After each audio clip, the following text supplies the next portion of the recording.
My name is Lucas. I'm 24, and this story begins on the night of my sister's birthday. The night I realized that the people I called family had never really seen me as one of their own. It's funny how one small moment, one gift wrapped in shiny paper, can crack open years of buried tension. But that's exactly what happened. My sister, Emma, had always been the golden child. She was 2 years younger than me, and from the time we were little, she got the spotlight. Straight A's? She got a brand new phone. Lead role in a school play? A necklace. When I brought home my first job offer out of college, my dad said, "Well, that's what's expected, isn't it? No congratulations. No pat on the back. Just expectation." I told myself it didn't matter, that I'd get my recognition in time. I just had to work harder, prove myself. But deep down, it wore me thin. So there we were at the dinner table. Emma's birthday cake sat in the middle, decorated with golden candles. The whole family crowded around her, singing with their voices high and proud. I clapped along, smiling, even though I knew how this would go. I'd seen it play out before. My dad reached into his pocket, pulled out a long, slender box, and handed it to her with that warm, proud grin he reserved only for her. She tore it open and gasped. A luxury watch. Shimmering, expensive, the kind of gift you only see in store windows and wonder who has the money to buy. "You deserve the best, Emma," Dad said. The words cut sharper than I let on. Then came my turn. Mom slid a medium-sized box across the table to me, smirking like she was in on some private joke. I opened it slowly, hoping maybe, just maybe, this time would be different. But inside was a second-hand toaster.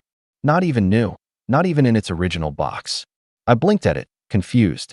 Mom chuckled and said, "Now you can finally learn to cook something other than noodles." Emma rolled her eyes and snickered. "Perfect for you." Everyone laughed, except me.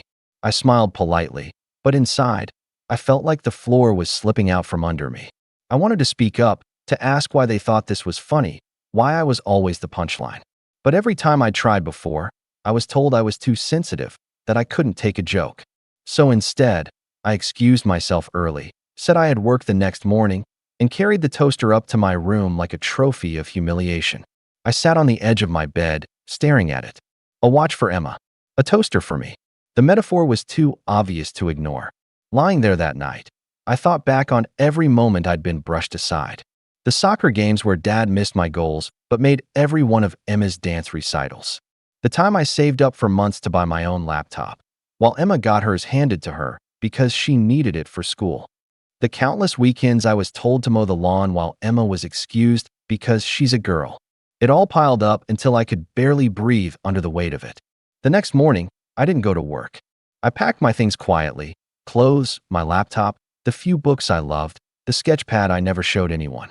I didn't slam doors, didn't leave a note. I just walked out with a duffel bag over my shoulder.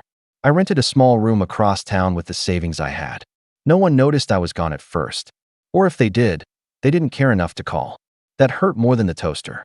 It wasn't until a week later that my phone started buzzing nonstop. Calls from Mom. Missed ones from Dad. Messages piling in. "Where are you? Why haven't you come home? This isn't funny, Lucas." Their sudden concern felt hollow, almost performative. Where was this urgency when I was sitting right there in their house, invisible? Where was it when I needed their approval, their pride, their love? I stared at my screen, debating whether to answer, my chest tight with a mix of anger and sadness. For the first time, I wasn't sure if I even wanted to go back. But deep down, I knew this wasn't just about me leaving quietly. Something had shifted, and I could feel it in my bones. This was just the beginning of something much bigger. And as my phone buzzed on the nightstand, lighting up the dark room, I realized the balance of power was about to change. That's when the real story began. I didn't respond to their calls right away. Instead, I let the phone buzz until the battery drained, the screen fading to black like the last thread connecting me to them. For a few days, I lived in silence, the quiet of my rented room both comforting and suffocating. No laughter downstairs. No footsteps pacing the hallway. Just me, my thoughts, and the occasional hum of the refrigerator in the shared kitchen. I thought maybe, just maybe, they'd forget about me for a while. But I should have known better. My absence wasn't a concern because they missed me. It was a problem because it disrupted their routine. The first real attempt to pull me back came from my mother. She showed up at my workplace, completely unannounced, carrying a bag of homemade cookies as if sugar could patch over years of neglect. I saw her through the glass doors before she saw me. She looked around, expectant, like she was entering enemy territory.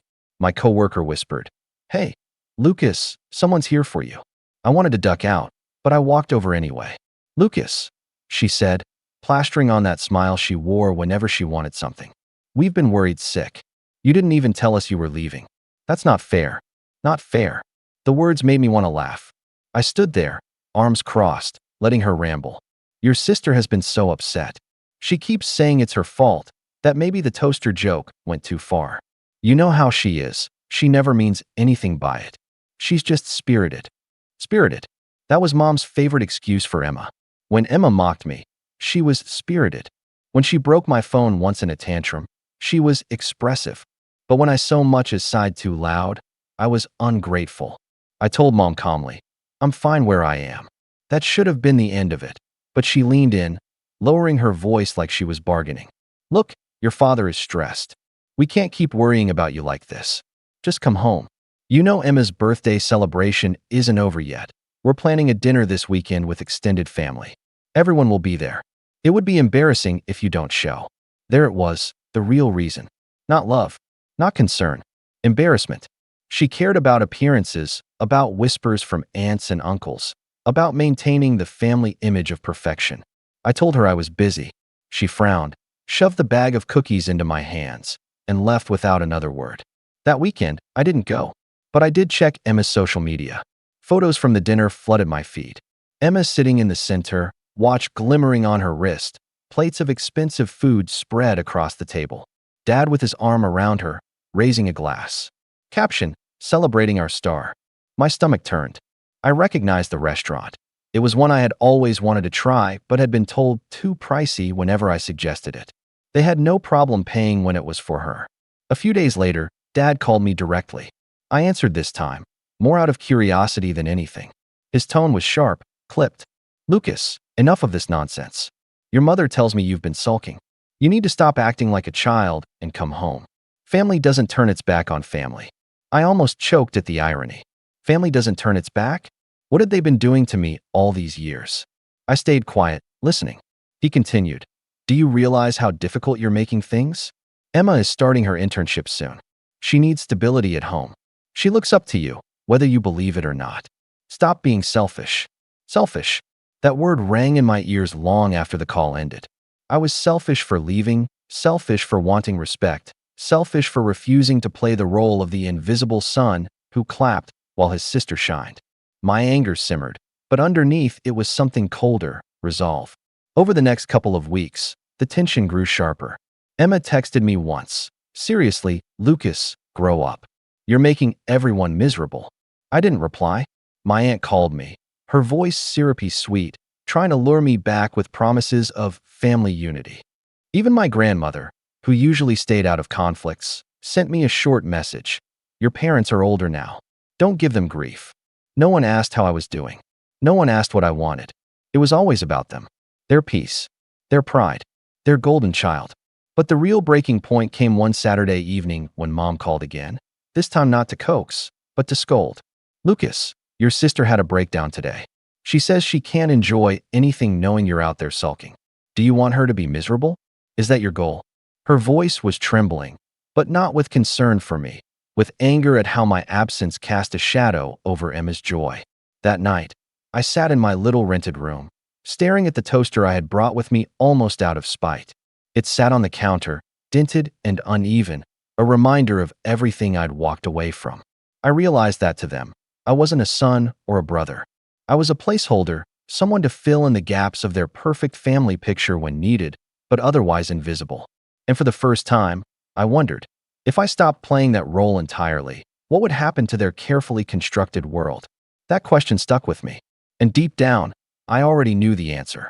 It happened on a Sunday afternoon, one of those slow, gray days where the air feels heavy and restless.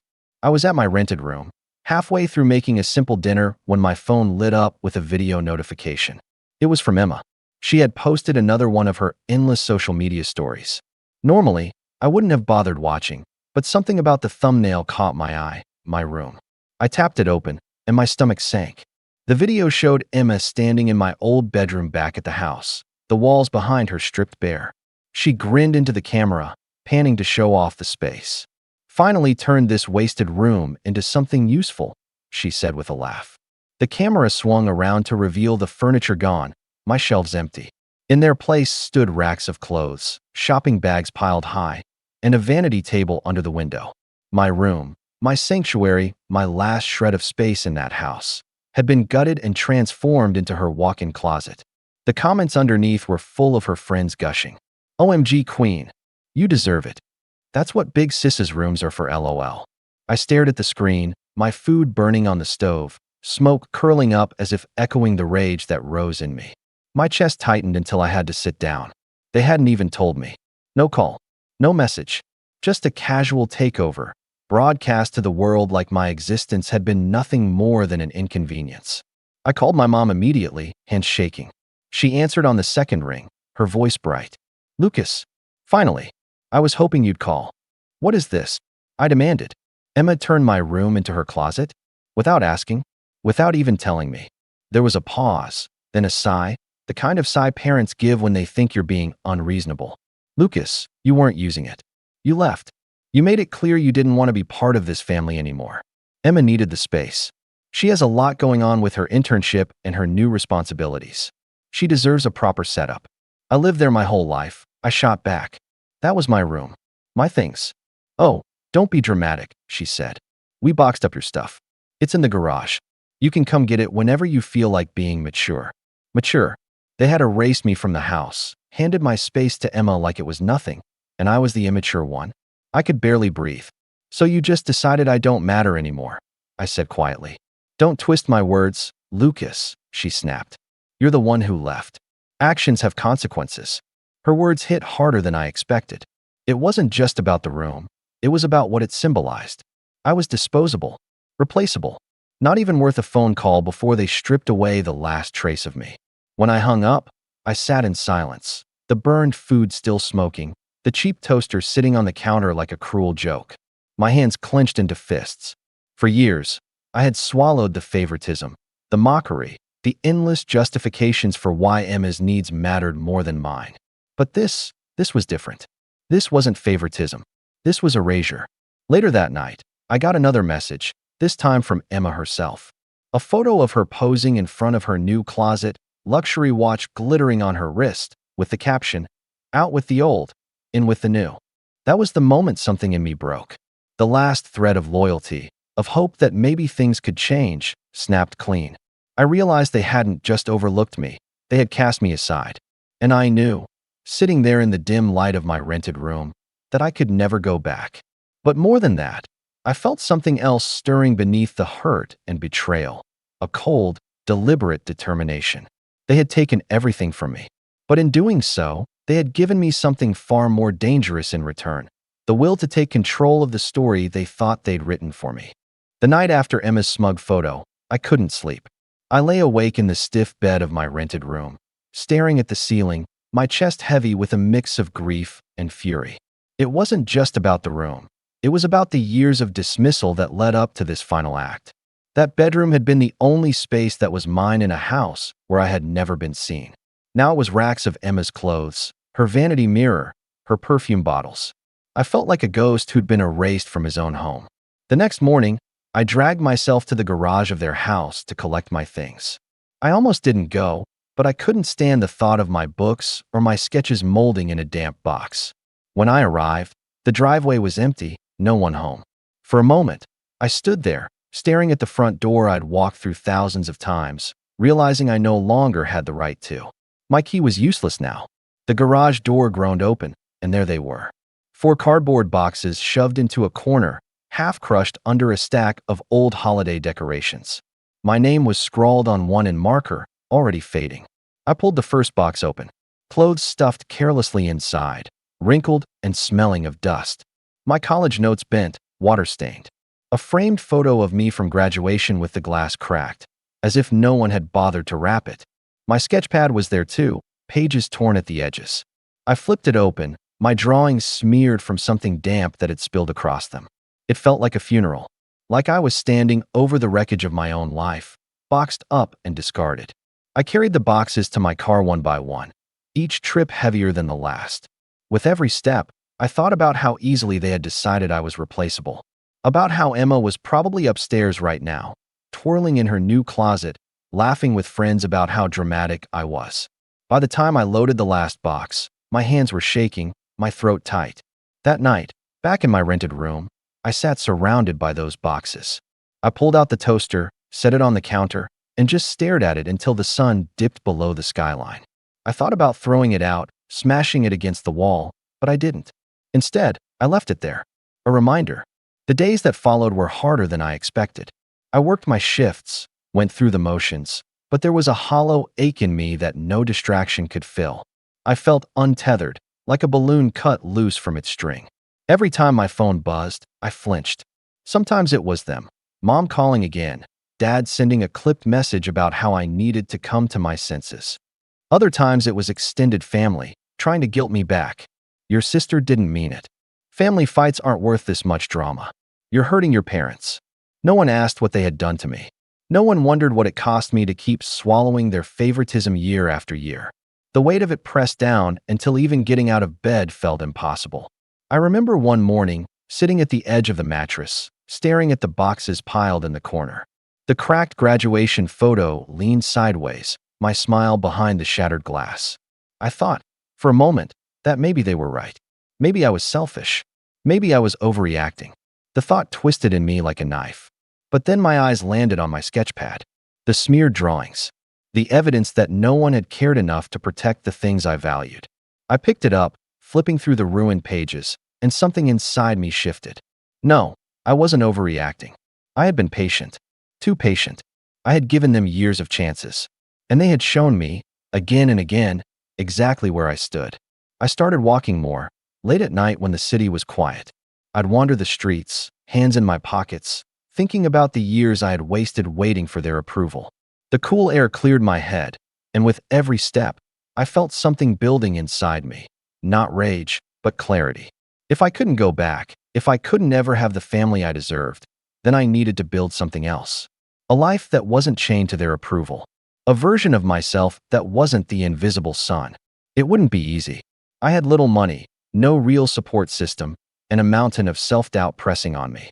But as I stood under the yellow glow of the streetlights one night, I made a quiet promise to myself.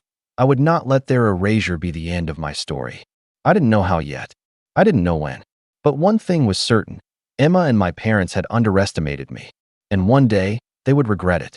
The first steps were small, almost invisible to anyone but me. I forced myself into a routine.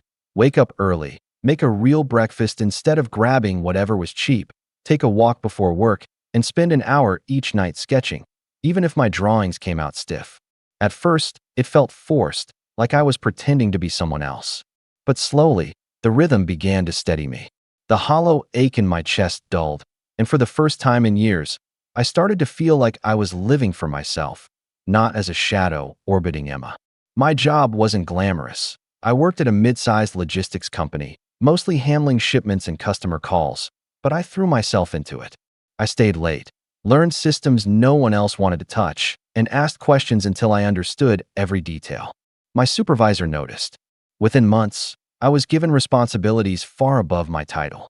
It wasn't flashy, but it was progress. I also started freelancing on the side. A friend from college reached out after seeing some of my sketches online. She needed a logo for her small business and remembered I used to doodle in class. That one project turned into 3, then 5.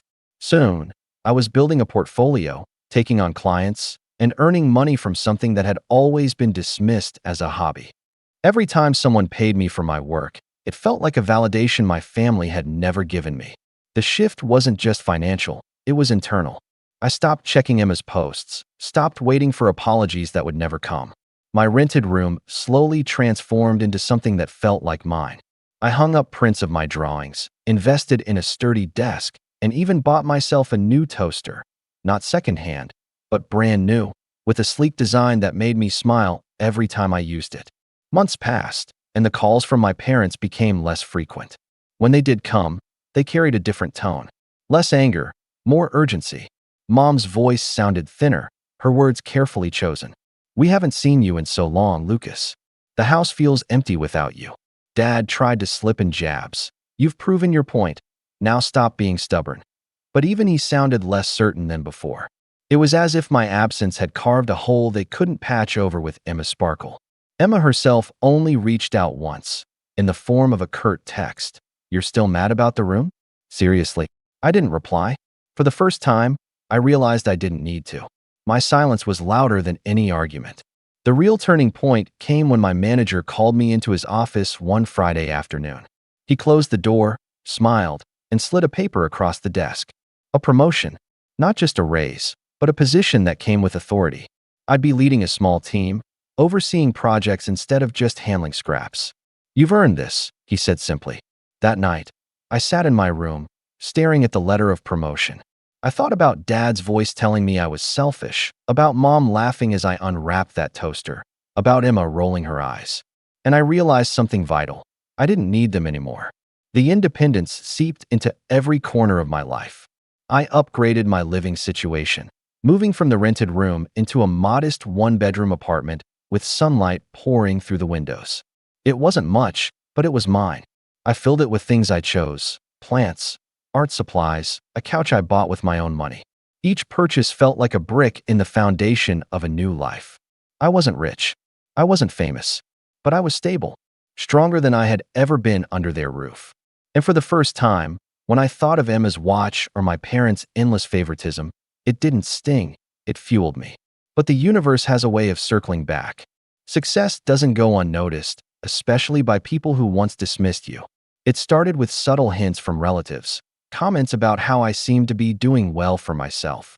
Then came the questions about whether I'd be home for the holidays. My absence had turned from an annoyance into a wound they couldn't quite hide. And then, one evening, my phone lit up with a call I didn't expect, my father's number. I almost let it go to voicemail, but something in me told me to answer. His voice was different this time. Quieter. Calculated. "Lucas," he said, "we need to talk. Your sister's going through a rough patch. She needs help, and you're in a position to do something about it." I leaned back in my chair, promotion letter still pinned to my fridge, and felt a strange calm settle over me. After everything they'd done, after erasing me, after replacing me, they were coming back, asking. And for the first time, the power wasn't in their hands anymore. It was in mine. I didn't give my father an answer that night. Instead, I let him speak, his words carefully measured, almost rehearsed. He explained that Emma's internship, the one she had been flaunting online, hadn't gone the way she planned. She had missed deadlines, clashed with her supervisor, and was on the verge of losing the opportunity. "She just needs some guidance," he said. "You're good with this kind of thing. You could help her get back on track." I listened in silence, biting back the urge to laugh. Guidance? Me? The same son they mocked with a second-hand toaster was now suddenly capable enough to salvage their golden child's reputation? I could almost hear the irony echoing through the phone. Instead of agreeing, I asked questions. Calm, deliberate questions that made him stumble. Why didn't she reach out herself? What exactly went wrong? Why is this my responsibility? Dad faltered, then admitted, "Your sister doesn't like asking for help. She thinks you owe her." I ended the call politely, promising to think about it, but inside, something had shifted. For the first time, my parents needed me. Not just as background support, not as the butt of a joke, but as the only one who could fix a problem they couldn't. That realization was intoxicating. Over the next weeks, I leaned into my new role at work. Leading a team wasn't easy, but it forced me to sharpen skills I hadn't known I had: delegating, negotiating, problem-solving under pressure. I built relationships with clients, earned the respect of my colleagues, and gained a quiet confidence that made me stand taller. Every small win reminded me that I had something my family couldn't take away: capability. Meanwhile, my freelance art business was picking up speed. Word spread, and soon I had steady clients. I reinvested in better equipment, updated my portfolio, and even launched a simple website to showcase my work. Opportunities trickled in, small commissions at first, then larger projects. For the first time, I wasn't just surviving. I was building. But the real turning point came by accident. A colleague invited me to a networking event, one of those stuffy gatherings where people in suits traded business cards and forced smiles. I almost skipped it, but I went anyway. There, I met a man named Richard, an operations manager at a large firm that occasionally partnered with the company Emma had interned for. Over drinks, he let slip that Emma's reputation had already taken a hit. Smart girl, but entitled. Acts like the rules don't apply to her. Word travels fast in these circles. I listened carefully, nodding, while a thought bloomed in my mind. My family's perfect image of Emma, their star child, was beginning to crack. And I, of all people, was standing in a position where I could see those cracks widening. When I got home that night, I couldn't stop thinking about it. For years, they had dismissed me, erased me, and poured everything into Emma. And now, here I was, stronger, independent, and connected in ways they didn't even know. They still saw me as the boy with the toaster. But I was quietly becoming someone else. Someone who could shape outcomes. Someone who could decide whether to extend a hand or let the house of cards fall. The calls from my parents continued. Mom's tone had shifted entirely now. Gone was the scolding, replaced with something closer to pleading. Lucas, honey, your sister just needs a second chance. You've always been so dependable. Don't hold grudges. Each time, I gave vague answers. I let them stew in uncertainty. It was like holding a mirror to all the years they had kept me waiting for scraps of approval. I started journaling, too, writing down every slight, every memory of favoritism, every moment they'd dismissed me. Not because I needed the reminders, but because I was preparing. I didn't know how or when, but I knew one thing for certain. When the time came, I wanted the story of my family's cruelty etched clearly in my mind. And then, as if fate wanted to underline my new position, Richard from the networking event reached out again. His company was expanding, and they needed someone with my skill set to consult on a project. A side gig, higher pay than my current salary, and most importantly, it came with influence. Influence in the very circles Emma had failed to impress. As I signed the paperwork for that contract, I realized something chilling. The power dynamic had flipped. I wasn't the invisible son anymore. I was the one holding the strings, and they didn't even know it. When the opportunity finally came, I didn't rush it. Revenge, I realized, wasn't about dramatic outbursts or shouting matches. It was about patience, precision, and letting the other side walk straight into the trap they had built for themselves. It began with another call from my father. This time, his voice didn't carry the sharpness it once did. It was almost meek, a strange thing to hear from a man who had spent years barking orders at me. Lucas, he said, Emma's internship, it's officially gone. She burned too many bridges. But there's still hope. There's a position opening with one of your contacts. You could put in a good word. Just talk to someone. That's all we're asking. I almost smiled. They had no idea I already knew. No idea that through my new contract, I was working shoulder to shoulder with people in the very network Emma had alienated. My father thought he was asking for a small favor. What he was really doing was placing Emma's future squarely in my hands. I told him I'd see what I could do, keeping my tone neutral. He seemed relieved, as though he'd finally broken through my stubbornness. But when I hung up, I sat back in my chair, staring at the ceiling, and felt the cold clarity settle over me. This was it. Years of being overlooked, erased, dismissed, all leading to this moment where they needed me, and I could decide their fate. Over the next few weeks, I positioned myself carefully. I didn't sabotage Emma directly. I didn't need to. Instead, I made sure the truth traveled. In meetings, I let Richard and others share their stories of Emma's entitlement, her disregard for rules, her tantrums in the office. I didn't defend her, didn't downplay anything. I simply let the narrative breathe, knowing that reputations are fragile in those circles. At the same time, I built mine stronger. I delivered on every project, stayed reliable, and quietly became known as someone who got things done without ego. Word spreads fast, and I made sure it spread in the right direction. By the time Emma's name came up in conversation, people already had their opinions formed. All I had to do was shrug and say, "Yeah, that sounds like her," and the damage deepened. Meanwhile, at home, my parents clung tighter to their delusions. Mom called more often, her voice laced with desperation. "Lucas, she's struggling. She needs your help more than ever. You've always been the responsible one." She didn't realize how much those words revealed. Responsible when it was convenient. Invisible when it wasn't. One night, Emma herself finally reached out. The text was short, but it said everything. "I know you're connected now. Just help me. Please. I stared at the message for a long time, remembering the photo she sent of herself in my old room. The caption, "Out with the old, in with the new." I remembered her rolling her eyes at me, mocking me in front of our parents, never once standing up for me. And now she wanted me to save her. I crafted my reply carefully. "I'll think about it." That was all. And then I left her hanging, the same way they had left me hanging for years. The silence was its own weapon. Every day I didn't reply. I knew the anxiety was eating at them. They had lived their lives confident in Emma's safety net, in the certainty that someone would always fix things for her. And now, the one person who could fix it had stepped aside.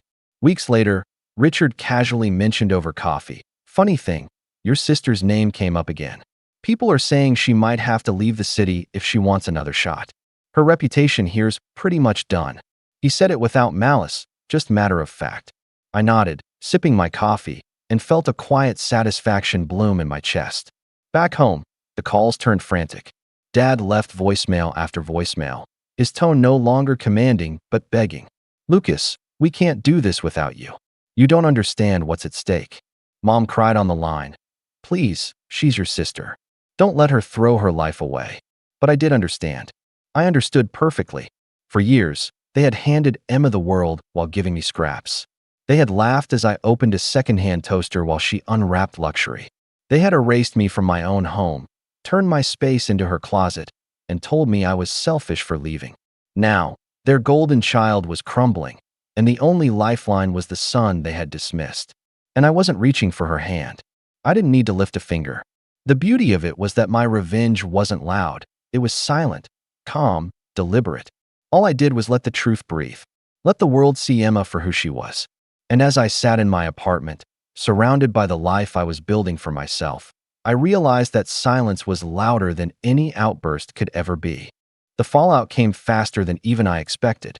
By the end of the season, Emma's name was like smoke in the air, once noticeable, now dispersed, clinging only in whispers of failure. The company she had once bragged about working for quietly blacklisted her, and the ripple effect spread. Other firms heard the stories. She sent out applications, but the callbacks never came. Doors that had always swung open for her were suddenly sealed shut. My parents, once so smug and confident in their perfect daughter, began unraveling under the weight of her collapse. Mom called me sobbing one evening, her voice jagged. "She's talking about moving back home. She feels like her life is over. Don't you see what's happening, Lucas? She needs you." The desperation in her tone was thick, but what struck me most was that she still framed it around Emma. Not once did she acknowledge what I had endured. It was still about their golden child. Dad followed soon after, but his voice carried something I had never heard before: defeat. "Lucas," he said, pausing like the word itself was hard to swallow. "I may not have been fair to you, but this is family. You can't abandon her."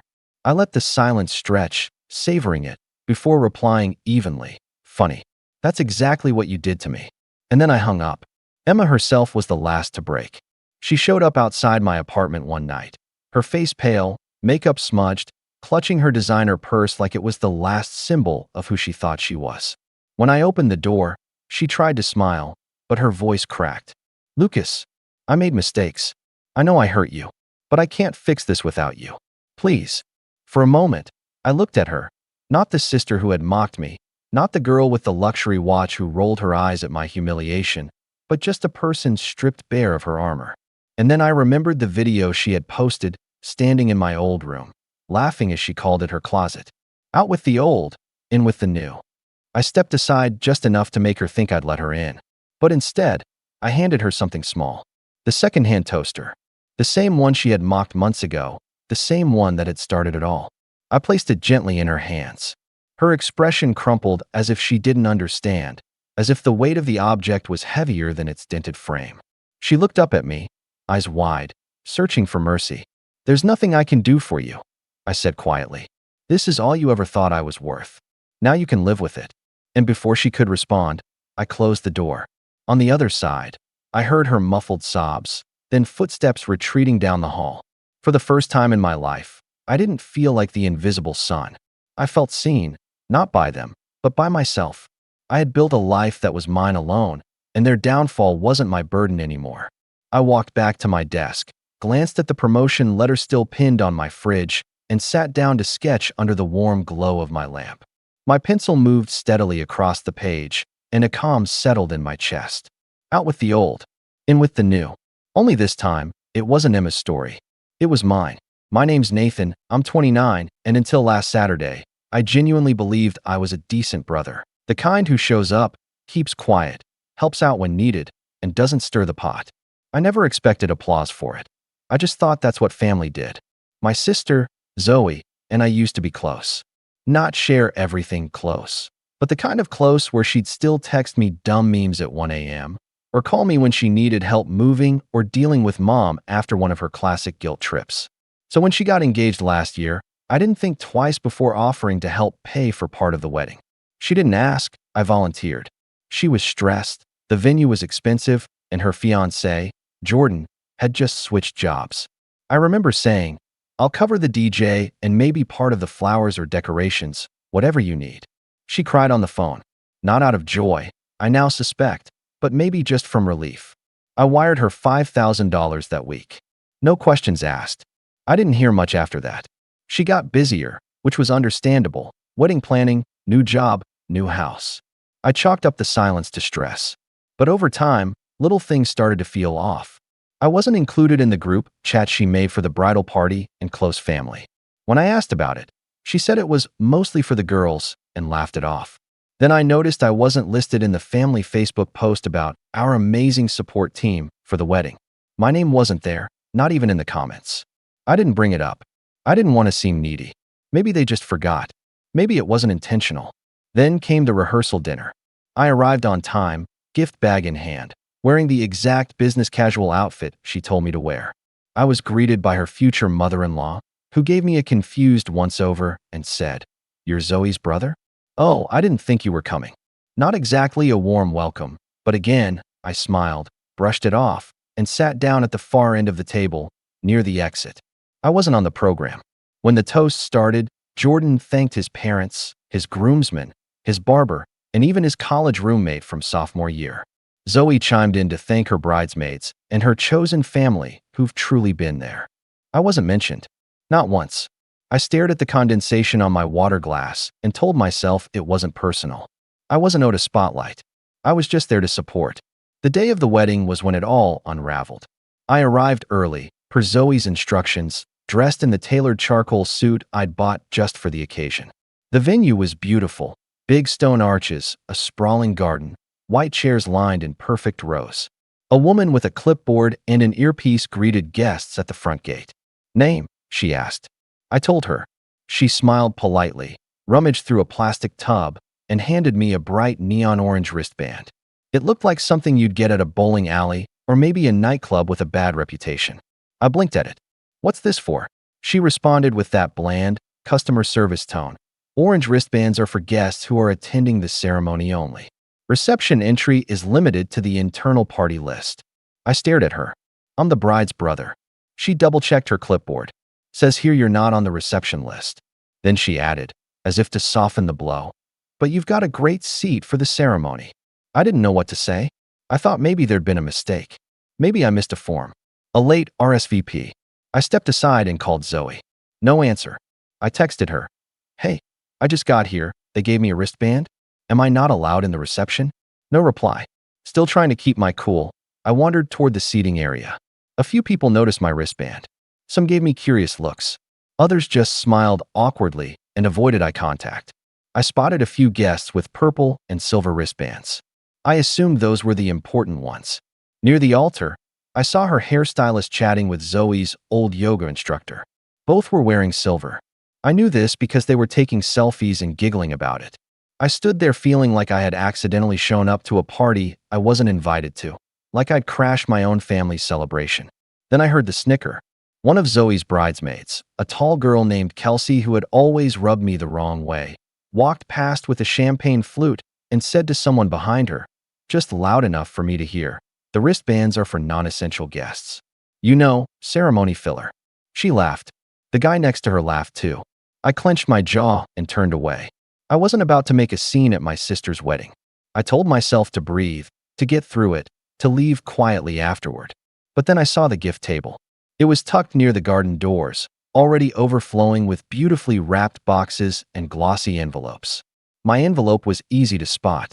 I had splurged on a dark blue velvet one with a wax seal, because I thought it would be special. Inside was the $5,000 check I'd written weeks ago. I had even added a little handwritten note, wishing you both joy, strength, and something loud to dance to. I don't know what came over me. My legs moved before I fully decided. I walked straight to the table, slipped the envelope from the stack, and turned around. A few people watched, confused.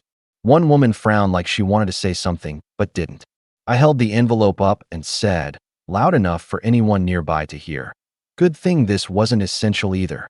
Someone gasped. Then I walked. I didn't rush. I didn't run. I just walked, straight down the aisle I wasn't worthy of attending, past the silver and purple bands, past the fake smiles and awkward stares. I heard someone yell my name, once, then again, louder. Nathan? Nathan. It was Zoe. She was coming down the garden steps, lifting the hem of her gown, heels clicking on stone. She caught up with me just before the gate. "What are you doing?" she demanded, breathless. I held up the envelope, taking back something non-essential.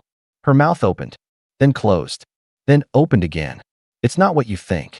I laughed, actually laughed, which felt strange coming out of me. "It's exactly what I think." And then she reached out and grabbed my wrist. Not hard, not yanking me back or anything, just enough to stop me from taking another step. Her hand trembled slightly. I could see the tension in her jaw, the way her carefully done makeup had already begun to crease from the corners of her eyes. I don't think she'd expected me to actually leave. Definitely not like this. And certainly not with the envelope in hand. "Nathan, please," she said, quieter now, glancing around at the guests who were starting to murmur. "You're making a scene." I looked at her, really looked at her. The lace on her dress shimmered in the late afternoon sun, delicate and flawless. She had always dreamed of a big wedding. I remembered how she used to cut up bridal magazines when we were kids, gluing them into a notebook titled Someday. I think a part of me had been proud, happy, even, to help make that someday happen. But in this moment, standing on the edge of her dream, I felt like I'd been written out of the story entirely. A footnote, maybe, or an asterisk with no explanation. "I'm not making a scene," I said, my voice even. "I'm leaving quietly. That's what non-essential guests do, right?" She winced, but didn't let go. "It was Jordan's idea. He said we couldn't afford a big reception for everyone. And that's why I gave you the money," I replied, holding up the envelope. "So you could afford it." She opened her mouth again, then paused. I watched something flicker behind her eyes. Guilt, or maybe frustration, I wasn't sure. She lowered her voice, almost a whisper. "He thought it would be better to just invite people who were part of our lives now. You know, inner circle." The words hit harder than she probably meant. "Right," I said slowly. "So that doesn't include your brother." Her grip loosened, just slightly. "Nathan, come on. You're being dramatic." That word, dramatic. Like I was overreacting. Like it was silly of me to be hurt by being labeled ceremony filler. I pulled my wrist from her hand and tucked the envelope into my jacket. "I hope the hairstylist gives a good speech," I said. "Maybe she can thank the florist for raising you." Her mouth dropped open, but no words came out. "I gave you that money because I love you," I added, softer now. "Because I believed I was part of your story. But if all I ever was to you was a wallet with a last name, you're not just marrying the wrong man. You've become the wrong sister." She flinched like I'd slapped her. People were watching. I could feel their eyes on me. Some curious, some awkward, some downright gleeful, waiting for the drama to erupt. I took one last look at her, then turned toward the parking lot. The sun was starting to set, casting long gold shadows across the pavement. I walked slowly, deliberately, every step feeling heavier than the last. My phone buzzed in my pocket as I reached my car. A text from Mom. "What did you just do?" "She's crying. Come back and apologize before you ruin her day." I stared at it, let the screen dim, and slipped the phone back into my pocket. I didn't respond. Instead, I sat in my car for a long while, watching the guests filter into the hall, the essentials. Laughter drifting faintly on the breeze. I pictured the toasts, the dancing, the first slice of cake. I imagined Zoe scanning the crowd and not seeing me, realizing, maybe too late, what she had thrown away. And for a moment, I did feel guilty. Not because I'd left, but because I'd spent so long believing I was lucky to be included, when all along, I was just convenient. I drove off into the twilight with the envelope on the passenger seat beside me, unopened. That night, the texts kept coming. From Mom. From Jordan. From two of the bridesmaids. Some angry, some pleading, one of them even trying to spin it as a misunderstanding. That Zoe hadn't meant to hurt me. That I should have talked to her in private. That I embarrassed the family. But the most surprising one came at midnight, from Dad.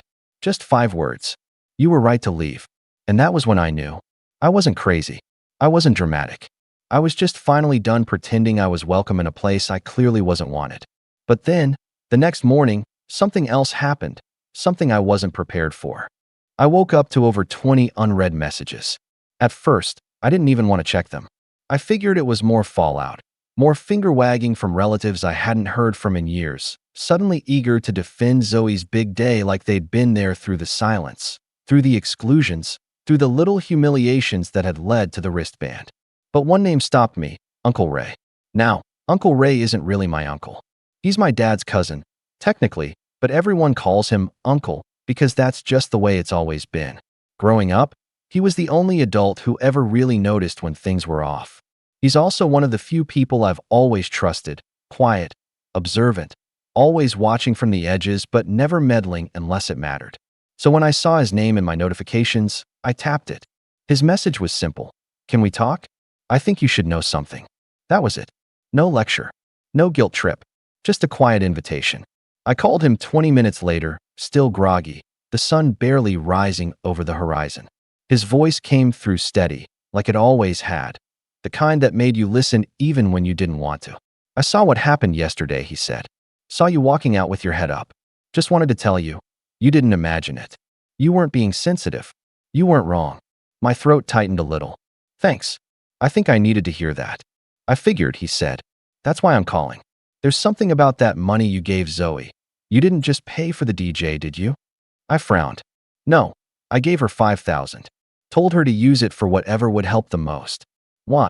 He exhaled, slow and deliberate. Nathan, that money didn't go to the wedding. That stopped me cold. What do you mean?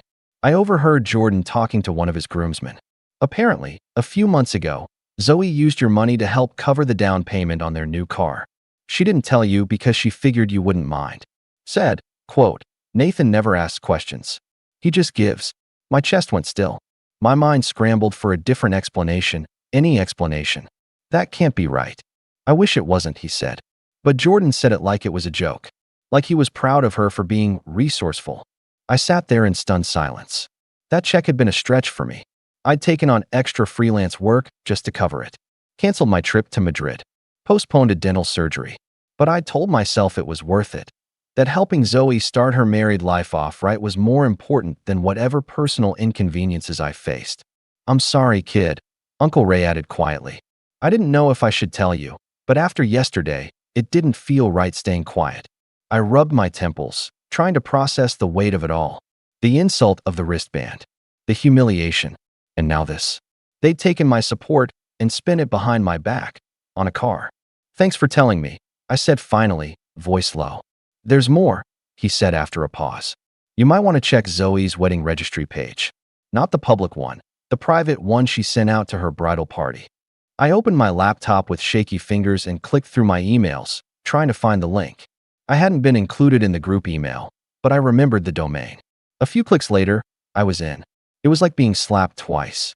There was a section labeled Friends and VIPs with an exclusive list of extra contributions and wishlist items. One of them, at the top, was a spa honeymoon upgrade fund. Next to it, my name, listed as a confirmed contributor, $5,000.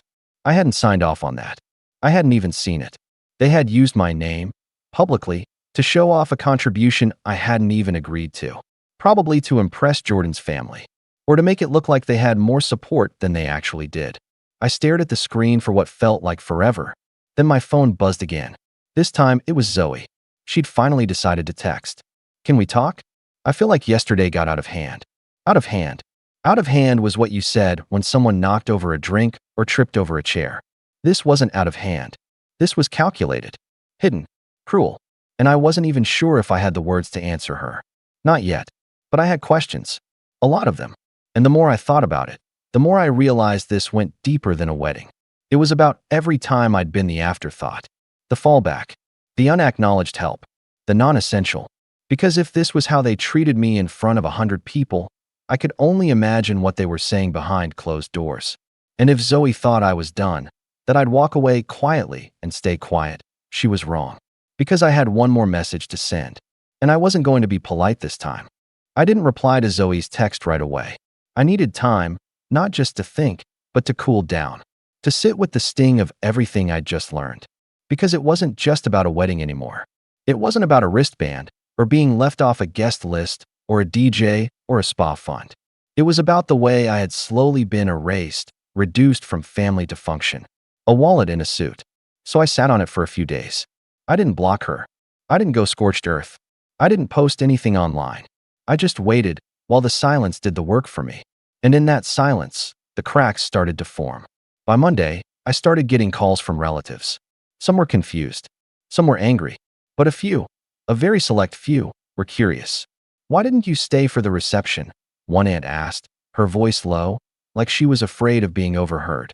"We noticed you weren't in any of the photos." That's when I realized something important. Zoe hadn't told anyone what happened. Not the full truth.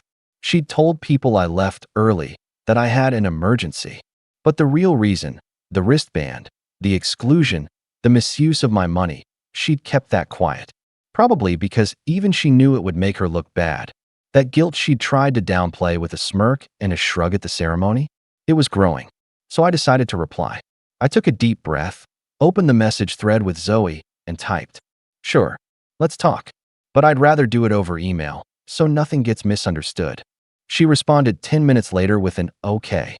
That weird, passive-aggressive smiley she always used when she was trying to act like things were fine when they weren't.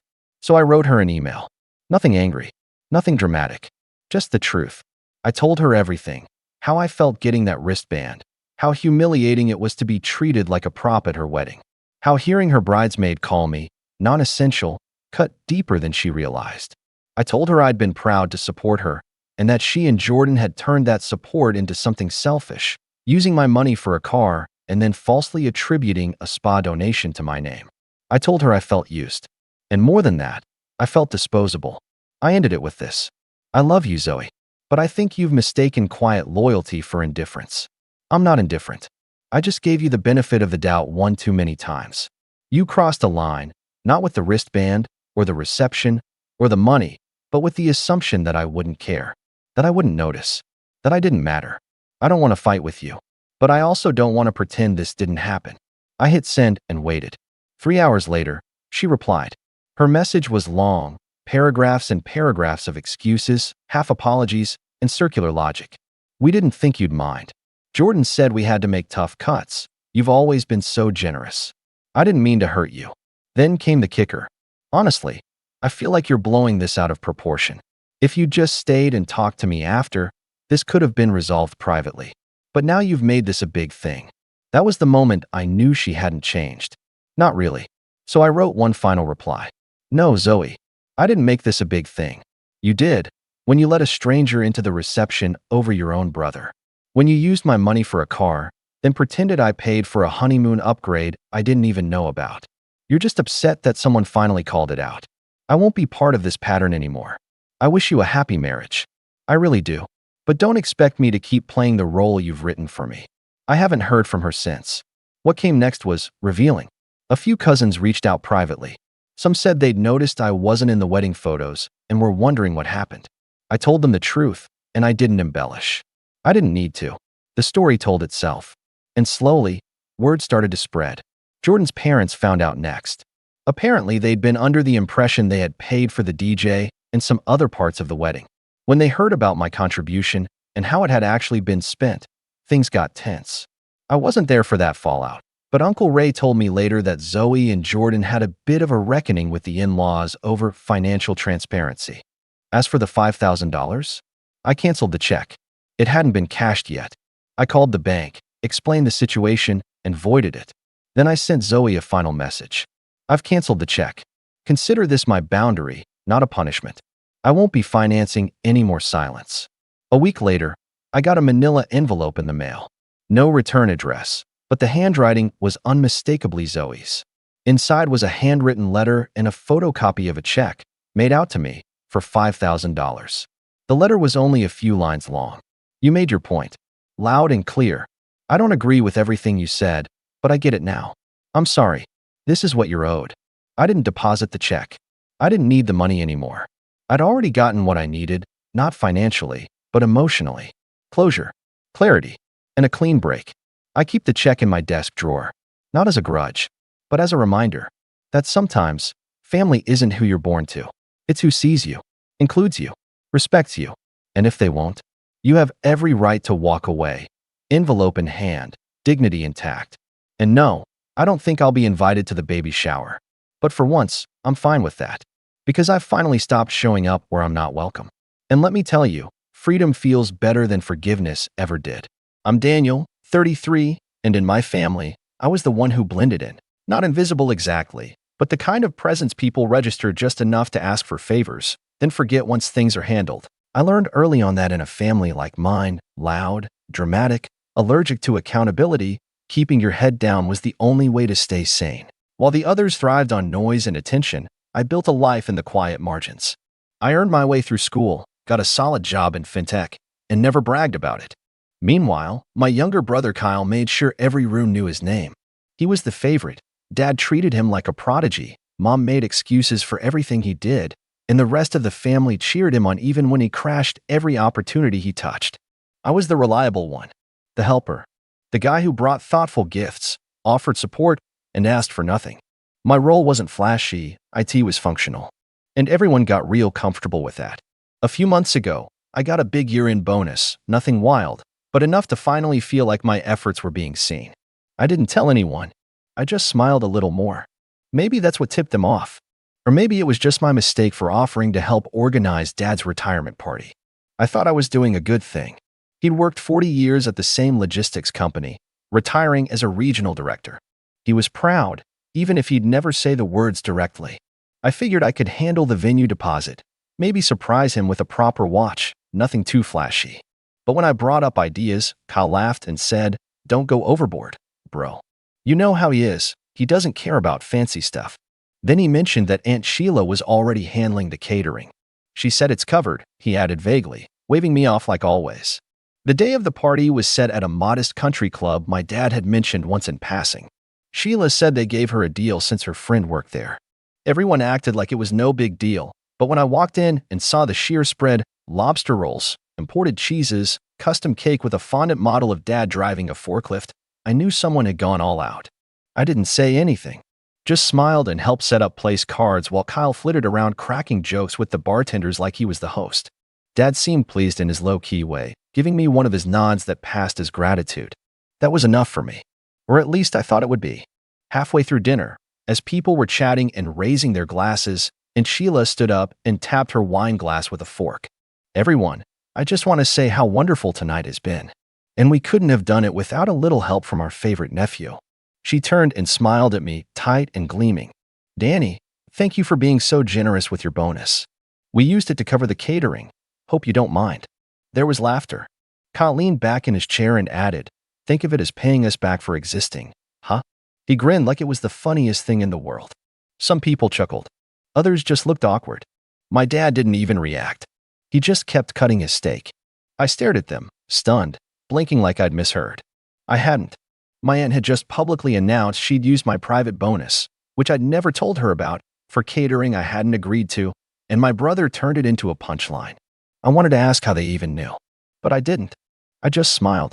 The same polite, careful smile I'd worn for years. I took a sip of my drink, nodded, and said nothing. For the next hour, I moved through the party like a ghost. I refilled water glasses, shook hands with Dad's old coworkers, and complimented the cake like I hadn't just been robbed and humiliated in front of extended family. Kyle slapped my back once and muttered, "Good sport," like I was a dog that hadn't bitten. I laughed along with him. Then I quietly excused myself, walked out to the patio, and opened my phone. Here's the thing about staying quiet all your life. People think you're harmless. They forget you notice everything. They forget how much you do behind the scenes. What Aunt Sheila didn't know was that the catering invoice she covered was tied to a joint family account I'd opened to help Kyle with his last startup. That account had quietly become the go-to fund for family emergencies, car repairs, rent gaps, last-minute vacations no one told me about until after the fact. I'd kept the balance healthy out of guilt, mostly. But now I didn't feel guilty. I felt alert. I logged into every shared financial tool I was on: family mobile plan, Netflix, joint savings, the automatic transfers I'd set up to help mom and dad cover utilities after dad's retirement. All of it. I paused them. Every single one.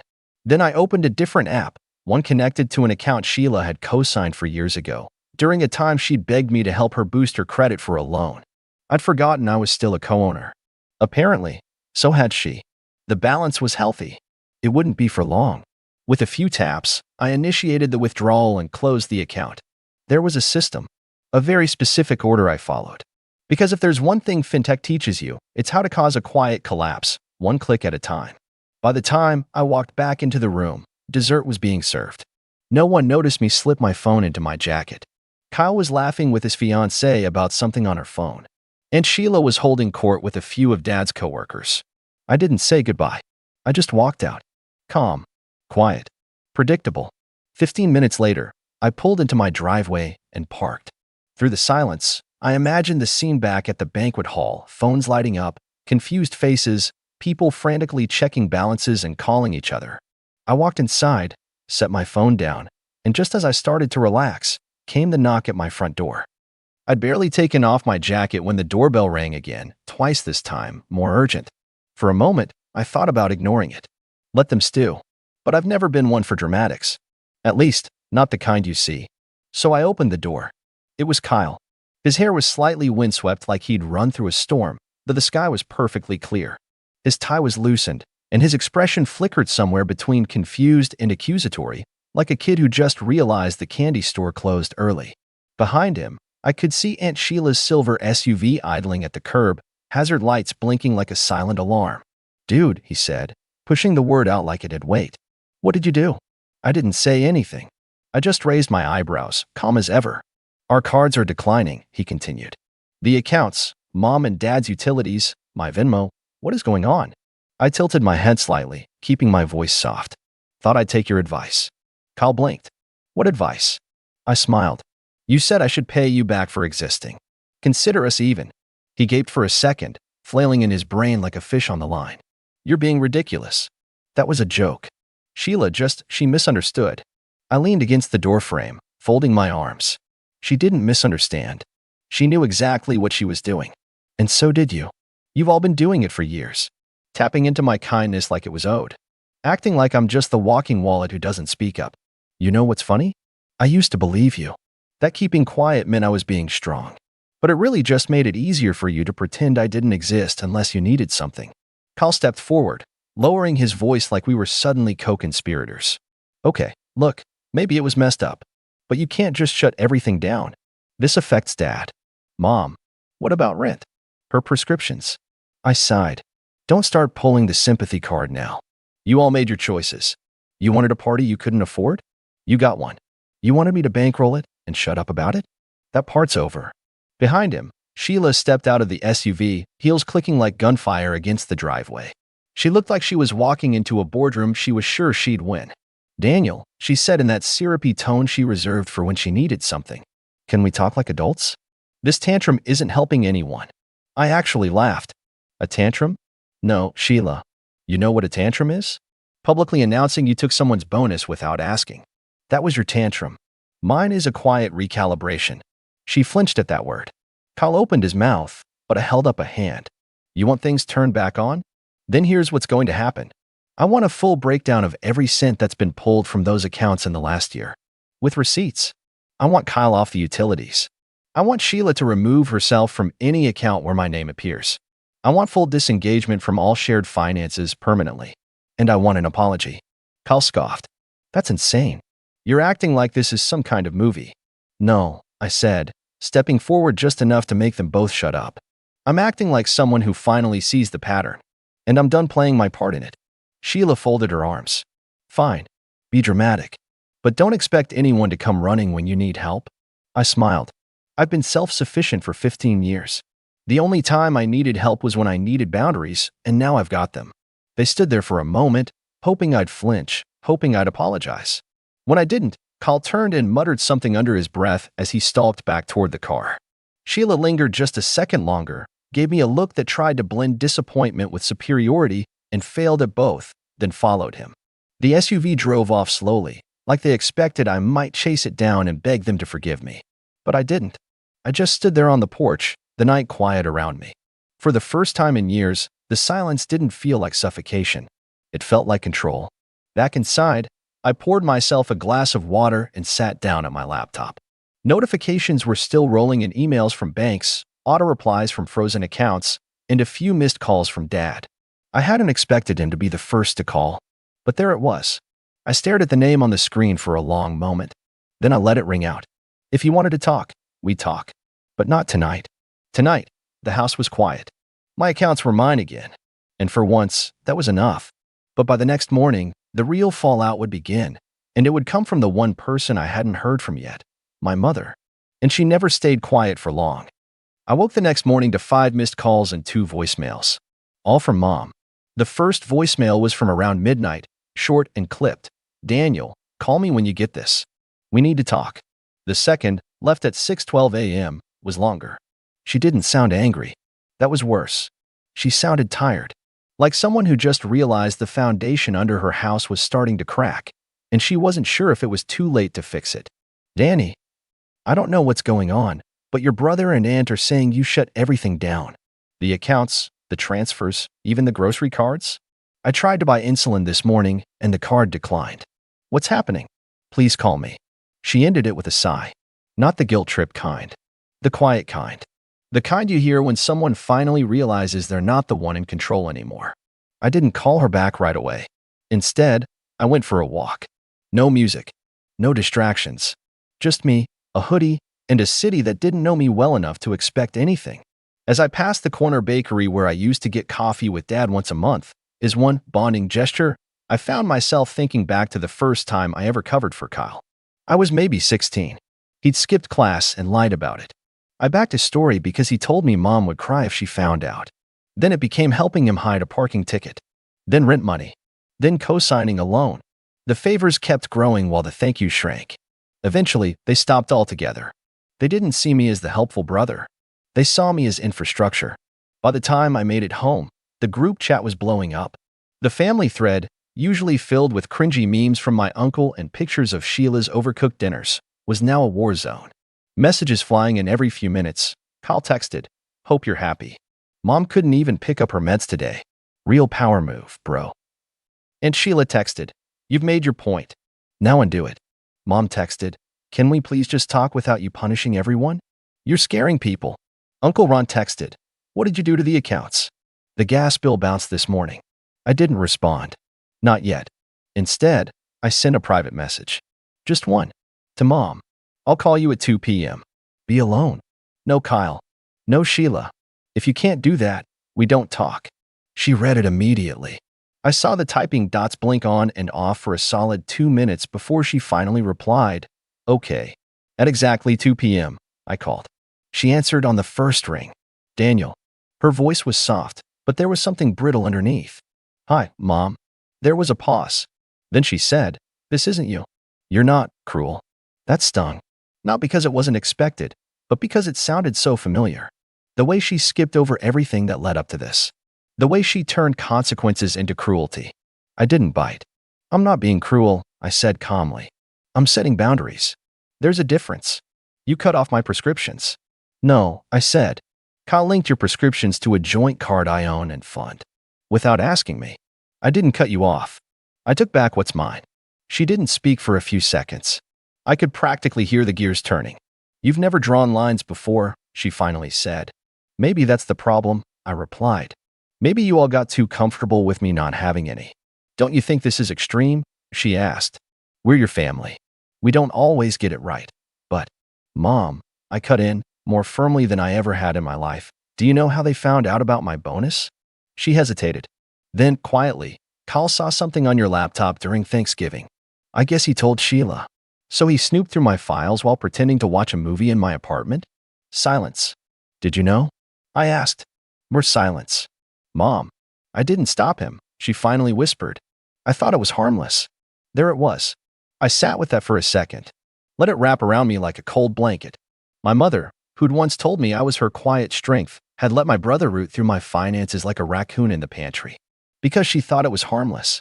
I'm not the villain here, I said, my voice steadier than I expected. But I won't keep funding a system that treats me like a tool. Her voice cracked then. I don't want to lose you. I closed my eyes. Then stop letting them act like I'm disposable. She didn't respond.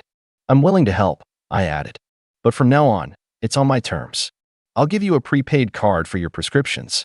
I'll help Dad if he asks me directly. But Kyle and Sheila are cut off. Permanently. And if I hear a single complaint about that, it's over. No more discussions. No more access. No more me. She sniffled. Okay. I mean it, Mom. I know. We hung up shortly after that. I didn't feel triumphant. I felt drained. But I also felt something else clean. Like a fever had broken. Like I'd finally stepped out of a story that had never belonged to me. That night, I transferred just enough for Mom's monthly medication to a locked card. She didn't reply when I texted her the info, but she used it within the hour. Kyle, on the other hand, wasn't done. By morning, my name was being dragged all over a carefully curated group of extended family threads. Cousins I hadn't heard from in years were suddenly texting me like I had lost my mind. Screenshots of posts started trickling in, Kyle's status updates, passive-aggressive quotes, and one particularly charming post from Aunt Sheila that read, "When someone shows you who they really are, believe them, especially when they weaponize their money to feel important." That one. I screenshotted, and I smiled. Because if they thought the storm was over, they hadn't even seen what was coming next. I gave them a week. One full week to cool off, rethink their behavior, maybe even apologize if a miracle struck. But instead, Kyle doubled down. On Tuesday, he posted a throwback photo of us from college, me awkwardly smiling beside him at a bar, clearly the third wheel next to his then-girlfriend. The caption read, "Some people forget where they came from. Some of us never needed to buy our worth." It was subtle enough that not everyone would catch it, but the people who knew what had happened, they'd see it for what it was, a jab. A public framing of me as the villain in his carefully constructed narrative. By Friday, my cousin Erica messaged me privately.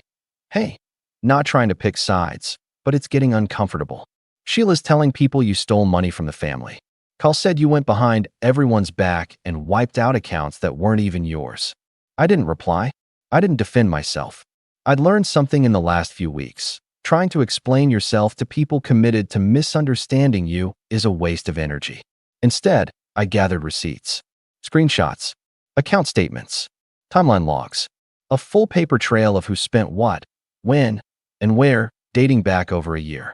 I compiled everything into a PDF, labeled it for transparency, and uploaded it to a private Google Drive folder. Then I wrote a single, 2-sentence message to the family group chat. Since there have been some creative interpretations of what happened, I've documented everything. Feel free to check the facts before you forward the fiction. I posted the link, muted the chat, and logged out. What followed wasn't an explosion. It was a slow, ugly unraveling. It turns out, Kyle had been dipping into more than just the joint savings. He'd rerouted Dad's retirement deposit to cover an overdue credit card payment of his own, told Mom he'd take care of the property tax, then never paid it. And Sheila? She had quietly linked her business expenses to a backup payment method tied to one of my accounts. That fondant cake at the retirement party? Charged to me, months before I even knew there was going to be a party. The truth spread slowly but relentlessly, like a leak in drywall. A few relatives messaged me directly to say, "Wow, I didn't know." One uncle actually called to apologize for a snide comment he made the week before. And while I didn't need their validation, it felt good to watch the lies collapse under the weight of their own arrogance. Still, that wasn't enough. Because Kyle and Sheila hadn't just taken money. They'd taken years of silence and twisted it into consent. And now, they were trying to rewrite history. That couldn't stand. So I did something that made my fingers tremble, but not from fear. From anticipation. I drafted 2 legal documents. The first was a formal revocation of financial power of attorney privileges that I'd once given Kyle during a surgery I had 4 years ago. I had completely forgotten about it, but apparently he hadn't. He'd quietly kept a copy and used it to gain access to shared records under the pretense of helping me manage things.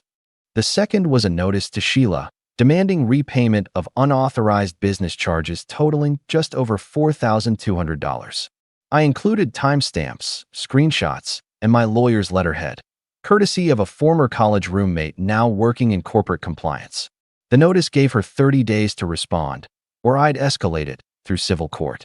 I sent both letters on the same Monday. By Wednesday, Kyle was calling me nonstop. By Friday, Sheila was contacting my lawyer directly, offering to resolve things amicably. I declined. Let them sweat. Let them write checks. Let them finally experience what it feels like when someone stops giving and starts holding people accountable. And my parents? Well, that was more complicated. Dad called me one morning and said, "I don't want to take sides." To which I calmly replied, "Then don't. But understand that silence isn't neutral. It's just permission dressed up as passivity." He didn't argue. He just sighed and said, "I never wanted things to get this bad." I could have told him that things had been bad for a long time. He'd just chosen not to see it. But I didn't. I just said, "Then do better." Mom was quieter. She used the prepaid card without comment. But one night, about 2 weeks after everything hit the fan, she emailed me. Not a text, not a voicemail, a full email, typed out with the subject line, "I'm sorry." In it, she admitted to knowing more than she let on, to letting Kyle manipulate her, to watching me get taken advantage of and convincing herself it was just how families are. She didn't beg. She didn't excuse. She just said she was ashamed and hoped that, one day, I'd come home for dinner again. I didn't respond right away. I sat with it. For days. Then I called her. We spoke for almost 2 hours. We didn't fix everything, but for the first time in my adult life, she listened. Really listened. A month later, Kyle repaid me in full. The court never got involved. He knew he'd lose. I heard he moved into a smaller place, and rumor had it he was trying to get into crypto again. Some people never learn. Sheila, on the other hand, tried to get cute. She offered to pay me back in installments, while continuing to post about forgiving family and not letting money define relationships. I gave her 2 options: pay in full or let the courts decide. She wired the full amount the next day and blocked me on every platform. I never unblocked her. My parents still live in the same house. I see them once a month now on my terms. I take them out to dinner, we talk like adults, and sometimes there are awkward silences. But they're better than fake smiles. And me? I opened a new savings account. Completely private. No shared access. No more hidden withdrawals. Just me, building something for myself. Last week, I got a text from a cousin who hadn't picked a side during the chaos. He wrote, "I've never seen you so calm. Must feel good." I stared at that message for a second. Then I replied, "It's the kind of calm that comes when you finally set fire to the bridge they've been walking all over you on." And you know what? I don't regret a single match. I never thought something as simple as Thanksgiving could reveal so much about my family. To the outside world, we looked like any other close-knit family. Holidays together, shared memories, the occasional bickering over dinner. But behind the scenes? Well, that's a different story. One I'm finally ready to tell. My name's Caleb. I'm the middle child in a family of 5, which, let's be honest, often means I got overlooked. My older brother, Daniel, was always the golden child, the one who could do no wrong. Rachel, my younger sister, was the baby of the family, and while she might not have gotten the same amount of attention, she was spoiled in her own way. And then there was me, the one who just blended into the background, unnoticed by everyone. Thanksgiving this year was supposed to be different. Mom had told us a few weeks earlier that the holiday would be a bit more low-key this time around. "We're cutting back, you know how it is," she said. "With the budget issues and everything, we won't be doing a big feast, but we'll still make sure to spend the day together. It'll be nice." I didn't mind. I was used to the budget talk. In fact, I wanted to believe it. Maybe we could just have a quiet dinner at home, the 3 of us, and keep things simple. I thought it would be a good chance to actually spend time together as a family, without the usual drama of Rachel and Daniel fighting over who gets the last piece of turkey. But then, the day before Thanksgiving, I got a message from Mom. "Hey Caleb, we're going to cancel dinner tomorrow. Things are tight, and everyone is staying home. Hope you understand. We'll do something next year." I read the message twice, just to make sure I wasn't missing something. Cancel dinner? Wasn't that a little extreme?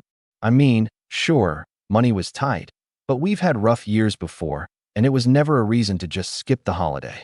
But I thought, okay, whatever. If they don't want to do it, I'll just stay home and relax.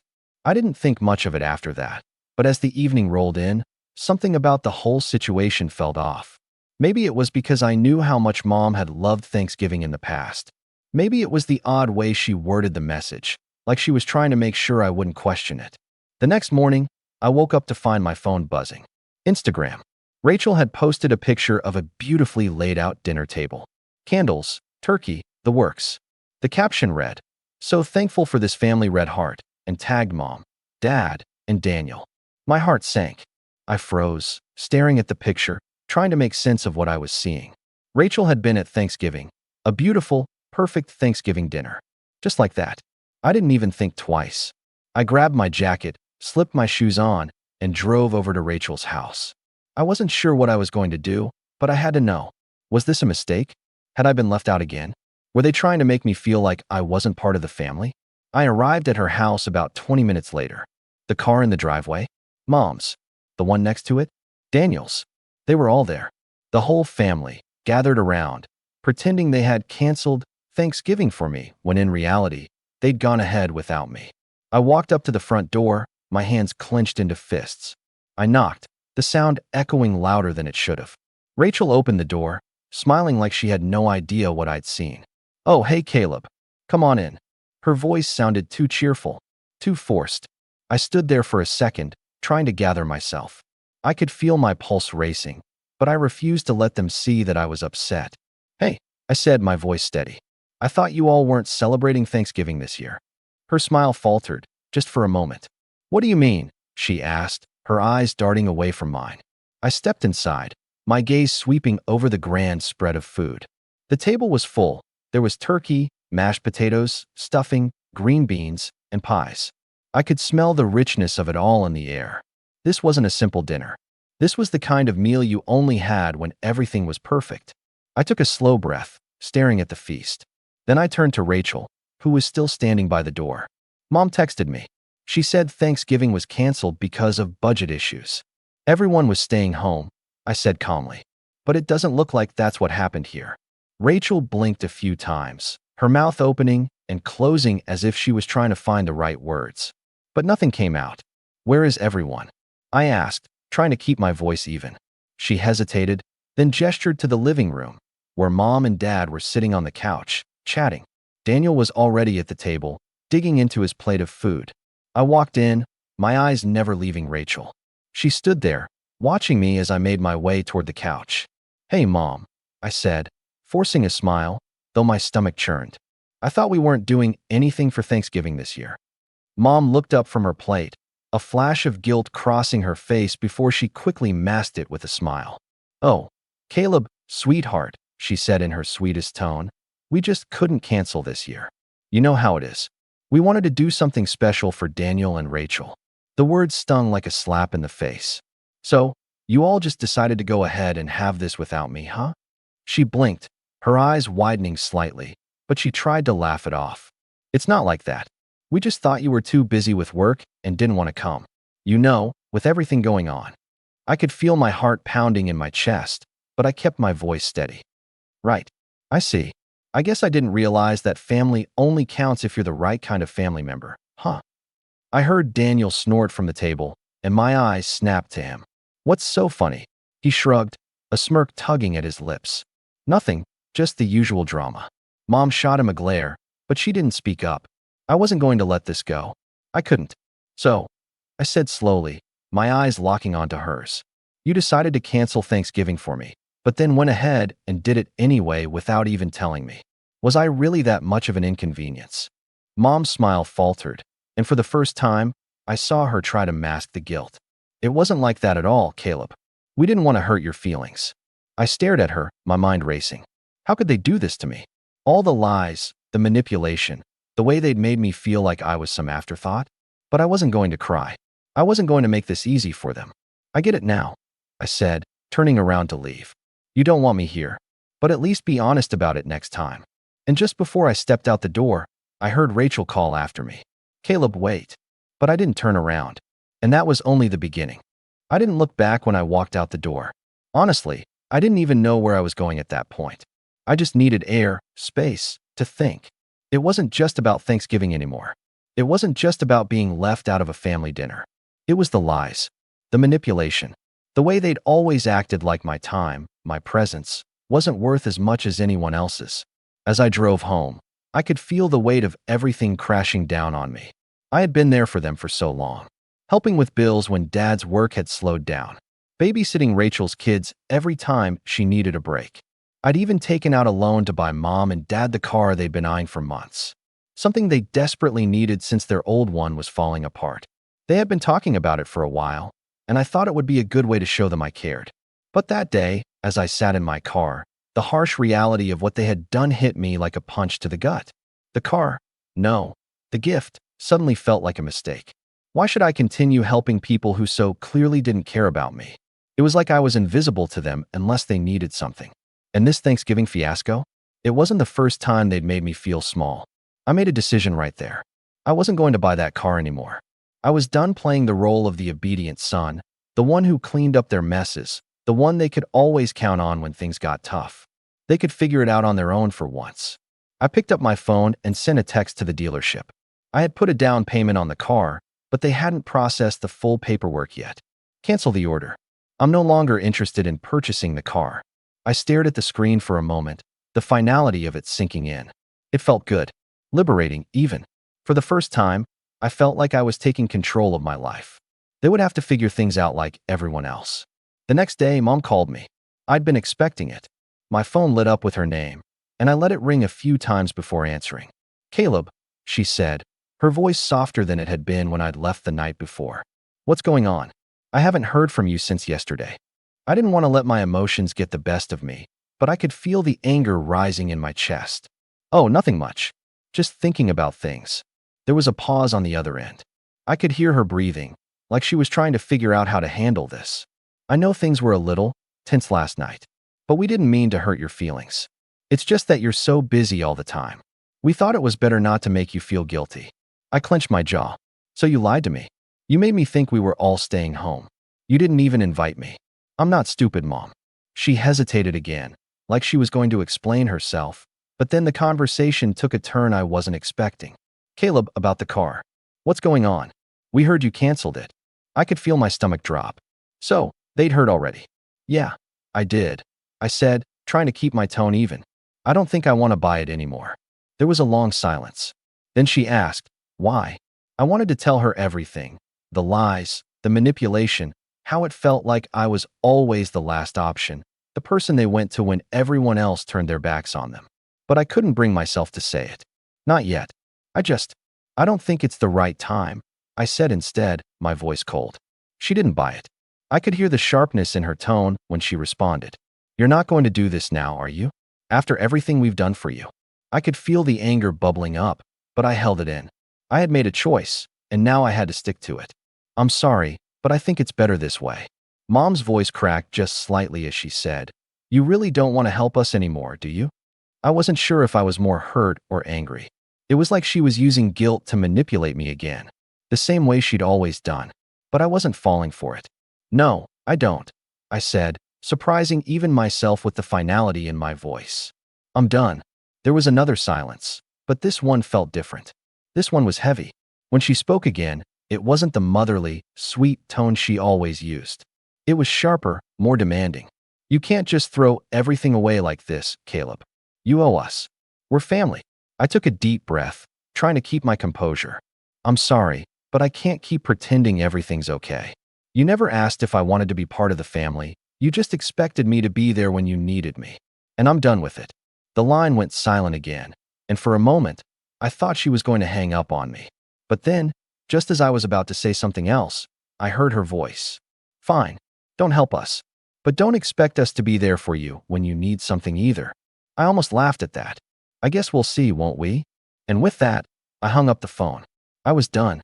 It didn't take long for the fallout to begin. The next time I saw Mom and Dad, it was at a family gathering. It wasn't even a big event, just a random Sunday afternoon when they thought we could all get together to talk things through. But as soon as I walked in, I could tell something was off. Mom and Dad were sitting at the kitchen table, Their eyes narrowed as they watched me walk in. Daniel and Rachel were already there, but they didn't look at me. "Caleb," Dad said, his voice stiff.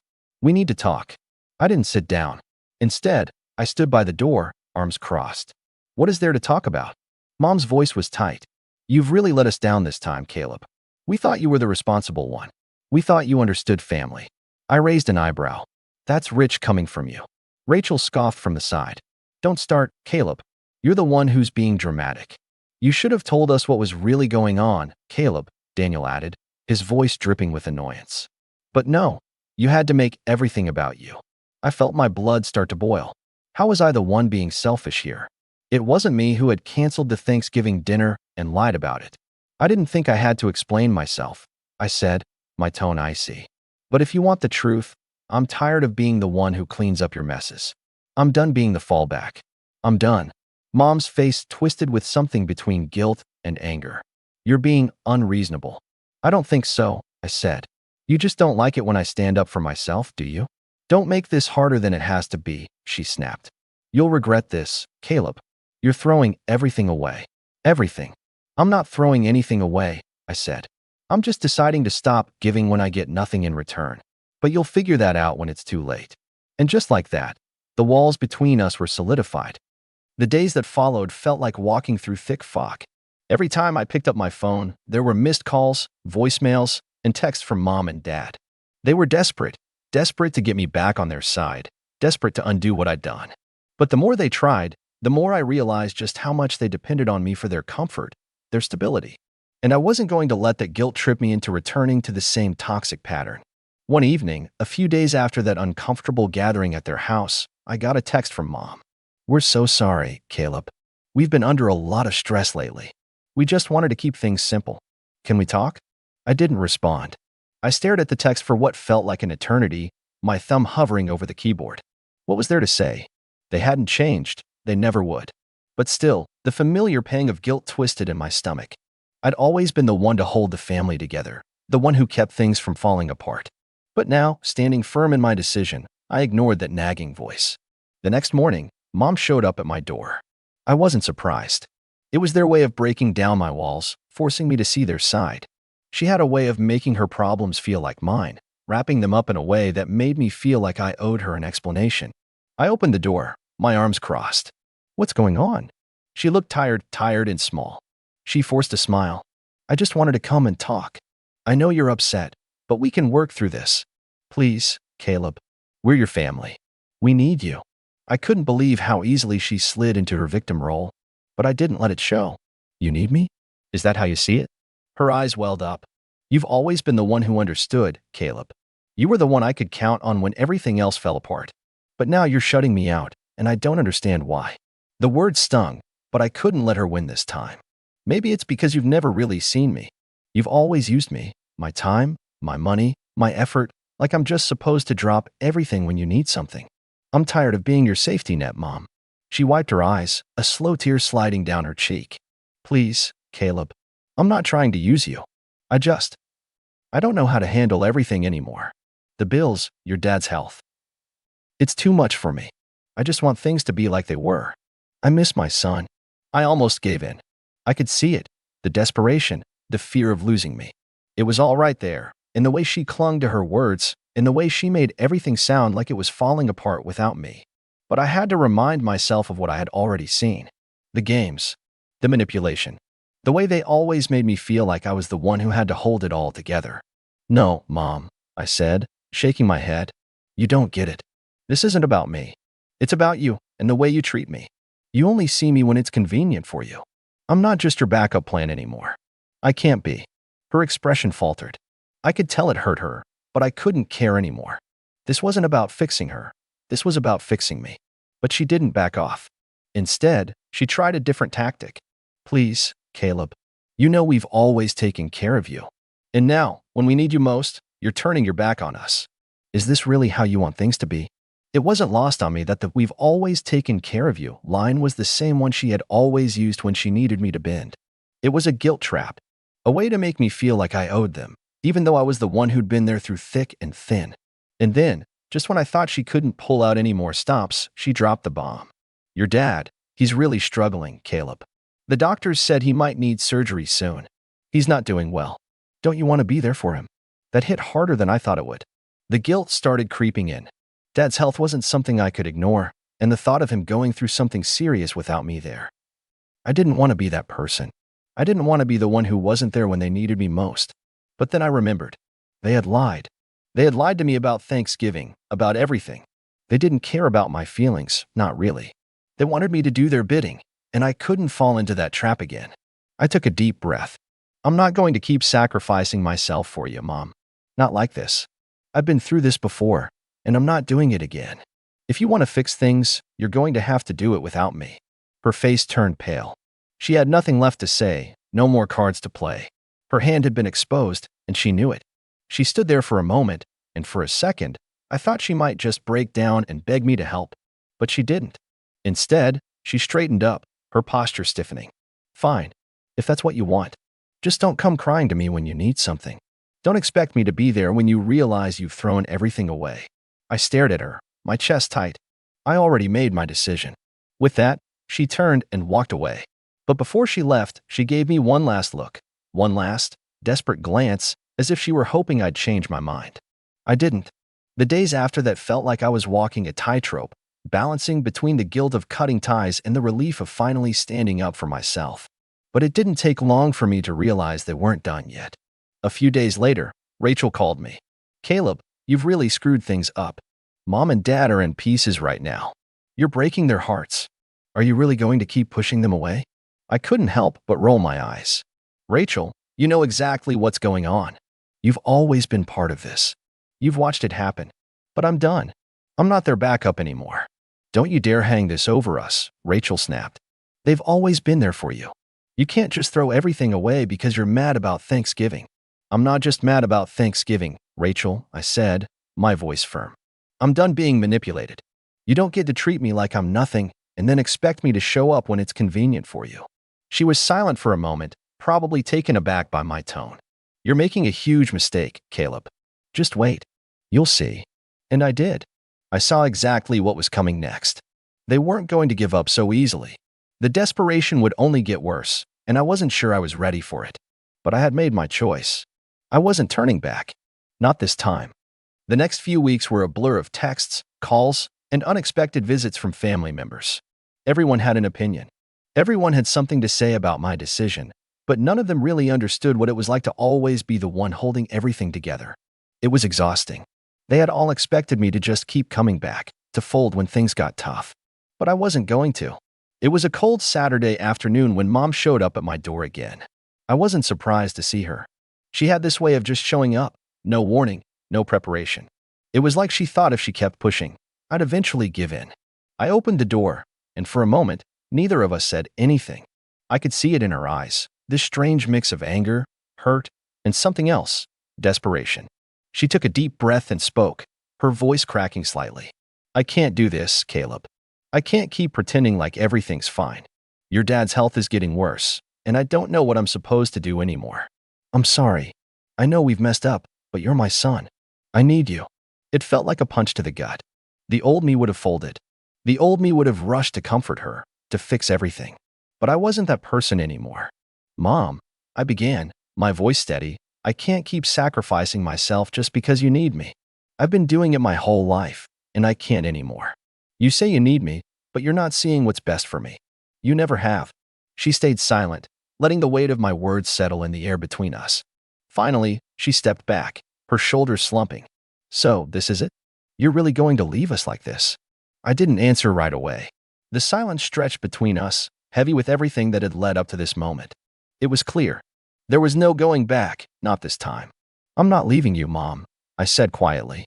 I'm just finally standing up for myself. For the first time in my life. She didn't say anything after that. She just walked away, leaving me standing there, wondering if she would ever truly understand what I'd done. A few days later, I got a message from Rachel. Mom's asking if you've seen the pictures of the new car. She wants to know why you didn't help. I stared at the message for a while, trying to figure out what to do with it. There it was again, another attempt to make me feel guilty, to get me back in line. I didn't respond. There was nothing left to say. That's when I made the final decision. I took the money I had saved for a new car for them, and used it to buy myself something that felt right for me.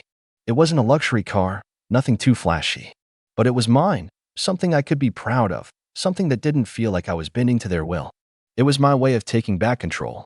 I spent the rest of the evening with friends, celebrating the fact that for once, I was putting myself first. It felt strange, almost foreign at first, but then, as I relaxed into it, it felt like freedom. And that's how it ended. Mom and Dad? They never apologized. They never came to terms with what happened, but it didn't matter anymore.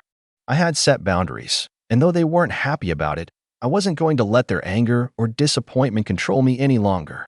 So, what do you all think? Did I do the right thing by finally standing up for myself?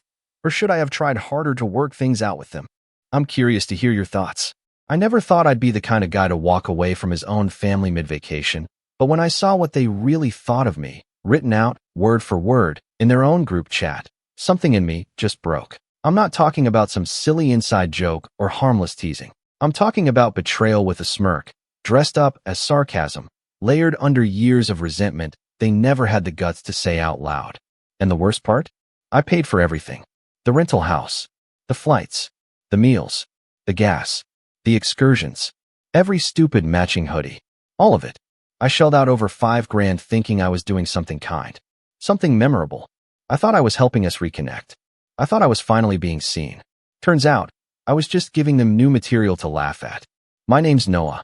I'm 33, live alone in a decently quiet part of Oregon, and by all external measures, I guess you could say I'm doing okay. I've got a stable remote job in tech, a modest house I paid off early, and no debt to speak of. I'm not flashy about it. I drive a used Subaru, still use an iPhone 12, and cook most of my meals at home. But I've always had this lingering chip on my shoulder when it comes to my family. My younger brother Caleb is 29, loud, charming, naturally athletic, and the sort of guy people just instinctively like. He's the golden boy. My older sister Megan is 36, sharp as a knife, always on the go, a mother of two with a tendency to steamroll conversations without noticing. My parents, now retired, are nice enough in that smile politely and never dig too deep kind of way. We don't fight. We don't get vulnerable. We do polite holidays and occasional calls, and that's it. I've always been the background character in this family, reliable, quiet, always offering to help. Never quite included, but always expected to show up. 2 years ago, I had this idea. I thought maybe what we needed was a proper trip. Not just a long weekend or another awkward Thanksgiving dinner. A real family vacation, something with sunshine, ocean air, and no room to make excuses. I figured if I planned everything, paid for it all, and kept things simple, maybe we'd start to feel like more than just a group of people who happened to be related. Maybe we could feel like a family again. I pitched it during our Christmas gathering, the one where Megan's youngest threw up on the couch, and Caleb spent the whole night scrolling Instagram. I stood up with a smile, trying not to sound too eager, and said, "What if we all did a beach trip next summer? My treat. I'll book the house, cover the flights, take care of food. You just show up." They all looked at me like I'd grown a second head. Then my mom said, "Oh, honey, that's generous." And Megan immediately started asking about logistics, like what dates and whether the house would be kid-proof. Caleb joked about needing good Wi-Fi and at least one bar with cute bartenders. No one said thank you, but they didn't say no either. So I went ahead and made it happen. I spent weeks combing through rental listings, comparing flight options, planning kid-friendly activities and adult-friendly dinners.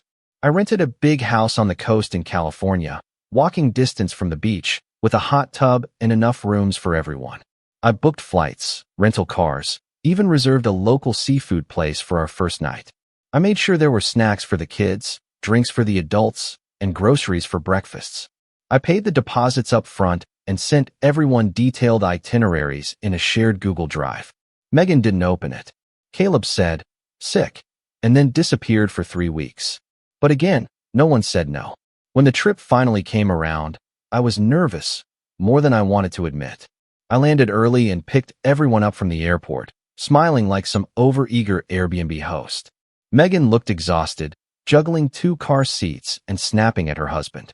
Caleb showed up with only a backpack and asked if there'd be beer at the house. My parents were the last ones out, my dad limping slightly from his recent hip replacement, my mom carrying way too much luggage for a 5-day trip. I handled all of it. I loaded the bags, drove the rental, checked us in, got groceries that first night while everyone else rested. I cooked dinner while Caleb watched TV and Megan scrolled on her phone. When I finally sat down to eat, no one had waited. The kids were already upstairs playing with the sand toys I bought them. My mom said, "This is lovely, Noah," while staring at her plate. My dad just nodded and said, "Good fish." Megan asked if there was almond milk. Caleb said nothing. Still, I kept telling myself it was worth it. That this was just the warm-up. That once we were settled in and had a couple of beach days, things would loosen up. I tried not to let it bother me when Caleb didn't offer to split the grocery bill or when Megan commandeered the nicest bedroom for her kids without asking. I told myself it was fine when my mom offered to fix the eggs after I'd already made breakfast, then remade the entire thing. I even let it go when Caleb borrowed my charger without asking and somehow lost it at the beach. I was trying so hard to be the bigger person, to be the glue, to be the one who finally made our family feel like one. The first real crack happened on the second night.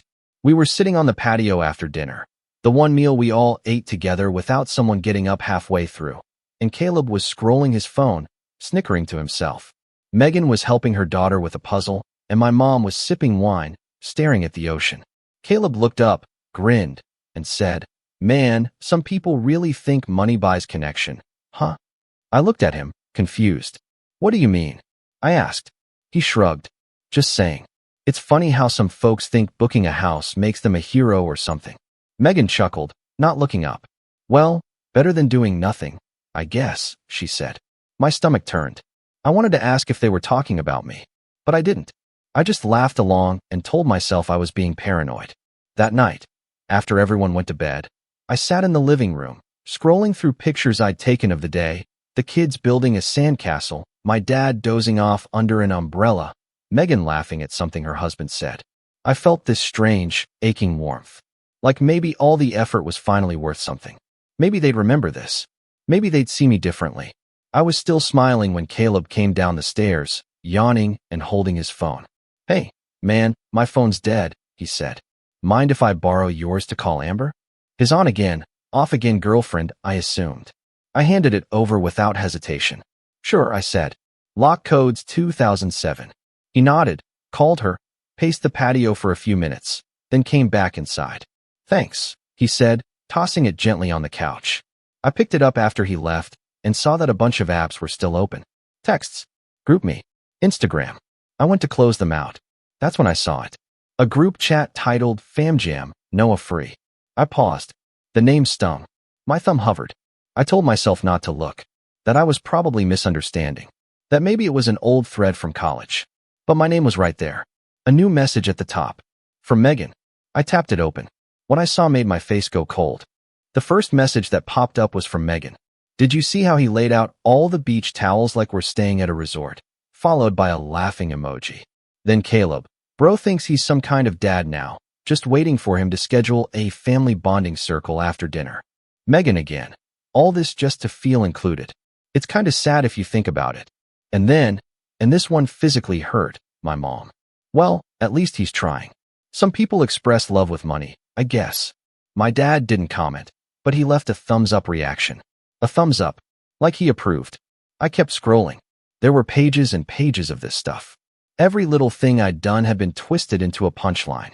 When I bought extra sunscreen and aloe vera because Megan's kid got burnt the first day, Caleb wrote, "He's doing the full dad cosplay. What's next? Personalized fanny packs." Megan replied, "Stop it, loudly crying face. I wouldn't be surprised if he gave us all laminated itineraries." My mom added, "I just hope he doesn't think this means we owe him anything." There was more. So much more. He really thinks this trip makes up for all those years of not showing up. Cute. All this effort just to be seen. He doesn't even realize we've already moved on without him. Let him play vacation host. Just keep smiling so he doesn't go full sad boy on us. I sat there on the couch, phone trembling in my hand. Every word I read dug in deeper. I could feel the heat in my chest crawling up into my neck. I kept blinking, hoping the words would rearrange themselves into something less cruel. But they didn't. They stayed there, burned into the screen, like someone had taken every passing doubt I'd ever had about my place in this family and finally confirmed it with receipts. The worst part? I'd believed, really deeply believed that I was building something good here, that I was finally being included. And instead, I was the punchline to a private joke I never even knew existed. The room was so quiet I could hear the fridge humming in the kitchen. Everyone else was asleep. Outside, the waves kept rolling in like nothing had happened. I stared at the screen for what felt like an hour. Eventually, I set the phone face down on the coffee table, walked outside barefoot, and sat on the deck in the cold coastal air, knees pulled to my chest like I was 10 years old again. And that's when I started thinking, not just about what I'd read, but about everything that came before it. It's strange how fast memories sharpen when you're hurt. Little things I'd brushed off suddenly felt razor sharp. Megan never once asked me how work was going. Caleb used my car to get beer and didn't even refill the tank. When I offered to take their kids out for mini golf so they could have a date night, Megan told me, "You don't need to keep trying so hard." My mom kept asking me if I was seeing anyone yet, then sighing like the answer disappointed her every time. My dad had said exactly 7 sentences to me since we arrived. The next morning, I didn't say anything. I acted like everything was fine. I made pancakes for everyone, even remembered to do vegan ones for Megan's husband, which he didn't even touch. I loaded the dishwasher. I laughed when Caleb told a story about his high school friends.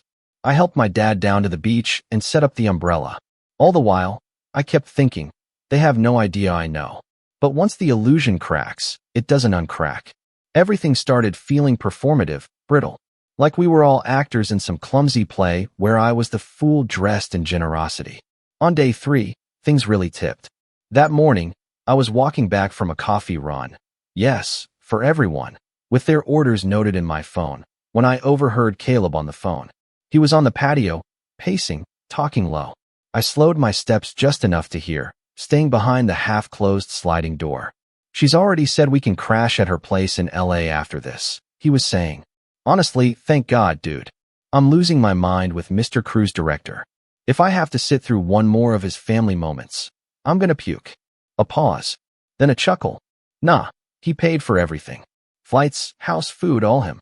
It's like his sad little redemption tour. Megan calls it the guilt trip. Pretty accurate, huh?" I stepped back before I heard more. Walked around the side of the house, waited 5 minutes, and came back in through the front like nothing happened. Caleb gave me a nod, took his caramel macchiato without thanks, and walked off to scroll on the couch.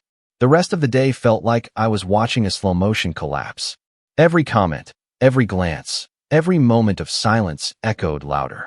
At dinner, my mom told Megan how sweet it was that she brought homemade cookies. Megan beamed. I had cooked the actual meal. No mention. At one point, Megan told me to stop hovering when I tried to help her kids with their sand toys. My dad asked me to turn down the music on the patio, music that Caleb had chosen. Megan's husband offered to take over grilling, but handed the tongs back to me 5 minutes later because he didn't know how to work the temp settings. That night, I went to bed early, but not before triple-checking every reservation and charge I had lined up in my name. It's weird how fast it happens. The moment when disappointment turns into clarity. When the voice in your head finally says, "They're not going to change. You don't have to keep trying." The breaking point came the next morning. I'd gone out early for another grocery run because, of course, no one else thought to. I figured I'd stock up on snacks, drinks, and maybe pastries for breakfast. It was our 4th day in, and I was still clinging to this ghost of hope that maybe, just maybe, things could still turn around. When I came back, I parked outside and immediately noticed something off. The house was quiet. Too quiet. I walked in through the front door, balancing bags on both arms. And there, at the kitchen table, was Megan, Caleb, and my mom. Caleb had his phone out, and they were all looking at it. My mom looked up at me like a kid caught stealing cookies. Megan froze. Caleb didn't. He just smirked. "Hey, Noah, you ever think about how weird it is that you're the only one not in the group chat?" I froze. Something about his voice. The way he said it. Like it was a joke, but not really. Megan muttered, "Caleb," but he just kept going. "No, seriously. We've had it for months now. All the trip planning and stuff? Yeah, we moved it out of the main chat 'cause you were getting intense." Megan added, "We didn't mean anything by it. You were just kind of overwhelming. The spreadsheets, the daily plans, it was a lot." I set the bags down slowly. "You made a group chat, without me," I said, my voice quiet. Caleb shrugged. "Don't take it so personally, man. You know you can be a little much. Always planning things, double-checking, trying to make everything perfect. Megan nodded. We just wanted space to vent. That's all. You didn't do anything wrong. I laughed. I actually laughed, which seemed to throw them off. Noah, my mom started gently. You've always had a big heart. But sometimes, people need to make their own plans too. You don't have to control everything. Control. That word echoed in my head like a slap. I wasn't trying to control anything. I was trying to give, to share, to build. And they saw it as control.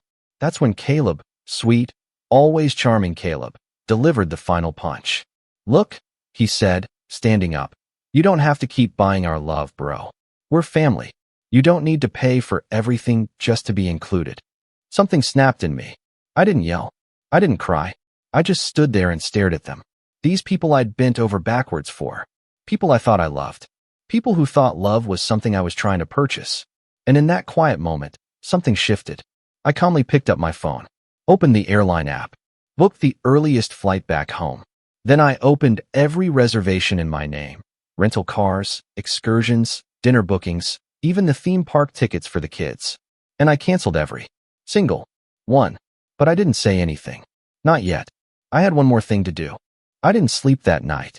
I lay in bed with my eyes wide open, the sound of the waves outside mocking me with their rhythm. Everyone else was asleep, or at least pretending to be, and I was in the upstairs guest room, staring at the ceiling like it held answers. Every few minutes, my mind looped another line from that group chat. Another joke at my expense. Another smile that now felt fake in hindsight. The emotional whiplash was unreal. I went from being the glue trying to hold this family together to realizing I was just duct tape on something they didn't even want fixed. But something strange happened during those silent hours. The ache started to dull. It didn't go away, not even close, but it changed, hardened, turned into something sharp and solid. And somewhere around 3 a.m., I stopped feeling the need to cry. I started planning. The next morning, I woke up before the sun. I didn't shower. I didn't brush my teeth. I just got dressed, grabbed my backpack, and walked into the kitchen. The house was quiet, still, like it knew what was about to happen. I took a sticky note from the drawer and a Sharpie from the junk cup by the fridge. I wrote, slowly and deliberately. Didn't realize generosity was something to laugh at. Enjoy the bill. I stuck it dead center on the fridge door. Then I walked out. I called an Uber to the airport, got through security, and sat by my gate 4 hours early. It wasn't even 9 a.m. yet. My flight was the only thing moving forward in my life at that moment. Everything else felt like it had stalled. But somehow I felt still. No more spiraling. No more trying to replay every conversation. Just stillness. As I boarded the plane, I didn't look back. I didn't check my phone. I didn't send a message. I didn't even post on social media. Let them find out on their own, after they'd finished their breakfast. It was a long flight, and I had time to think. And that's where the real fall began. Because you can leave a place. You can walk away. You can even cancel the credit card that paid for the rental car, which I absolutely did. Enjoy that hold fee, Megan. But what you can't leave behind is the feeling of betrayal. It clings to you like salt water in your clothes. The plane landed, and I got home, unlocked my front door, stepped inside, and then just stood there. In the quiet. In the emptiness. And I broke. I didn't even make it to the couch. I sat on the floor, back against the wall, and let it all out. All the things I didn't let myself feel at the rental house. The humiliation. The bitterness. The raw, bleeding ache of realizing you were never really seen. Not the way you hoped. Not the way you tried to be. I cried. Ugly, heaving sobs that left me lightheaded. I hadn't cried like that in years. Maybe ever. That was rock bottom. I spent the next day in pajamas. I didn't answer calls. I didn't check texts. My phone buzzed a few times. One from Megan, one from Caleb, and a long, rambling one from my mom that started with, "We're worried about you," and ended with, "We didn't mean to hurt you." I didn't read them. I couldn't. Not yet. I ordered takeout. I watched a documentary with the volume too low. I sat in my backyard until it got cold. I didn't talk to anyone. But on the third day, something shifted. It started with eggs. I woke up early. Not on purpose. My body just didn't want to sleep anymore. I went to the kitchen, opened the fridge, and saw a carton of eggs. So I cooked. Nothing fancy. Just scrambled eggs, toast, black coffee. The smell filled the house. And for some reason, it made me feel human again. I sat down, took a bite, and thought, okay, one normal thing. One thing that's mine. Then I opened my laptop. I hadn't checked my work email since the trip began. My company wasn't the kind to breathe down your neck during PTO, but I figured there'd be a few things needing my attention. What I didn't expect was the email from our VP of product. Subject line, are you ready? Inside, we're ready to move you to lead. If you are, let's talk when you're back. Well-deserved, Noah. I stared at it for a while. I'd been quietly grinding for years, doing good work, taking on extra projects, mentoring junior devs. Never flashy, never loud, just showing up again and again in the background. And now, someone finally saw it. Not because I begged, not because I paid for it, but because I earned it. And that felt different. I replied, I'm ready. That was the first domino. Over the next few weeks, I got back into routine. I started waking up early again, not because I had to, but because I wanted to. I picked up my running shoes for the first time in months. Just to jog around the block at first, but it felt good to breathe. I cleaned out the spare room and turned it into a proper office. I ordered a real desk, not the cheap folding table I'd been using since I moved in. I started therapy. I told my therapist, a kind woman named Sienna, everything. The vacation, the group chat, the note on the fridge, the crying on the floor. She didn't interrupt, didn't rush to fix it. Just let me say it all. Then she looked at me and said, you've spent your whole life trying to be enough for people who don't know how to see you. That's exhausting, Noah. What would it look like if you stopped? I didn't have an answer, but I started trying to find one. Around that time, I reconnected with an old college friend, Mateo. He saw one of my Instagram stories. I'd posted a picture of a sunrise from my backyard with the caption, still here. He messaged me, yo, you alive? Want to get coffee? I said yes. Mateo was the kind of friend you didn't have to perform for. We hadn't talked in months, but the moment we sat down, it felt easy, real. I didn't go into the whole story, but I told him I'd just been through a rough family trip. He winced. Dude, he said, been there. Families can suck the soul out of you without even noticing. You okay? I will be, I said, and I meant it. We started hanging out again. Movies, hikes, late-night taco runs. He introduced me to his circle, artists, coders, musicians, weirdos. People who didn't care what job you had or how much you made. They just liked good stories and good company. For the first time in a long time, I didn't feel like I was auditioning. One night, a month or so after the trip, we were sitting around a bonfire in Mateo's backyard. Someone handed me a beer, someone else was passing a guitar around, and someone asked what I did. I told them about my job, but also that I'd recently started writing again. Just short stories. Nothing big. They asked to read one. I said maybe. Later that night, I walked home under the stars, buzzed on cheap beer and soft laughter, and thought, this is what I was chasing. Not family, not approval. Connection. Real connection. And here's the wild part. The more I stopped chasing my family's love, the more I started to see how little of it was ever really there. Not in the way I needed. Megan sent another text. Long apologetic. But hollow. She said, you're taking this too personally, which basically erased everything else. Caleb left a voicemail, tipsy sounding, saying, come on man, it was just jokes. You know we love you. But love that has to be proven with humiliation isn't love. It's control. And I was done with that. I didn't block them. I just stopped replying. In the silence that followed, I found something better than closure. I found peace. I started volunteering at a local mentorship program for teens interested in tech. I taught a few weekend classes. One kid, Marcus, reminded me a lot of myself at that age. Quiet, observant, desperate to be good at something. I helped him build his first app. He emailed me a week later saying, thanks. No one's ever really believed in me like that before. That message made me cry harder than anything else had. I was rebuilding. Not loud, not dramatic. Just piece by piece. The rise was slow, uneven. There were still days I'd think about that chat thread and feel the burn. Still moments I'd catch myself wondering what it would have felt like if they'd just said, thank you. But those moments got fewer. Softer. Because for the first time in my life, I wasn't begging to be seen. I was learning to stand in the light by myself. And then, just as the wounds were finally starting to scab over, something unexpected showed up at my door. A package. No return address. Just my name, written in Megan's handwriting. Inside was something I hadn't seen in years. A photo. Me, Caleb and Megan. Summer 2002. We were at the lake, sunburnt, grinning. I was holding a fishing rod too big for me, and Caleb had just splashed me. We looked like siblings. Real ones. Taped to the back was a note. You deserved better than we gave you. I'm sorry. I mean that. Call me when you're ready. I stared at that photo for a long time. And that's when the next part of the story began. I didn't call her. Not right away. For days, the photo sat on my desk, half tucked under my monitor like some kind of test. Every time I sat down to work, there it was, grinning versions of us frozen in time, before we all grew into roles we never asked for. Before the sarcasm. Before the guilt.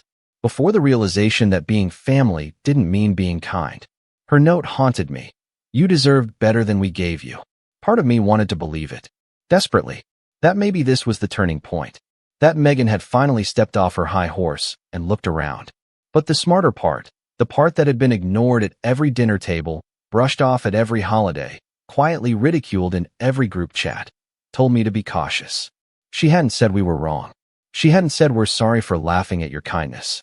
Just that I deserved better. An acknowledgement of the symptom, not the disease. So I didn't call. Instead, I watched.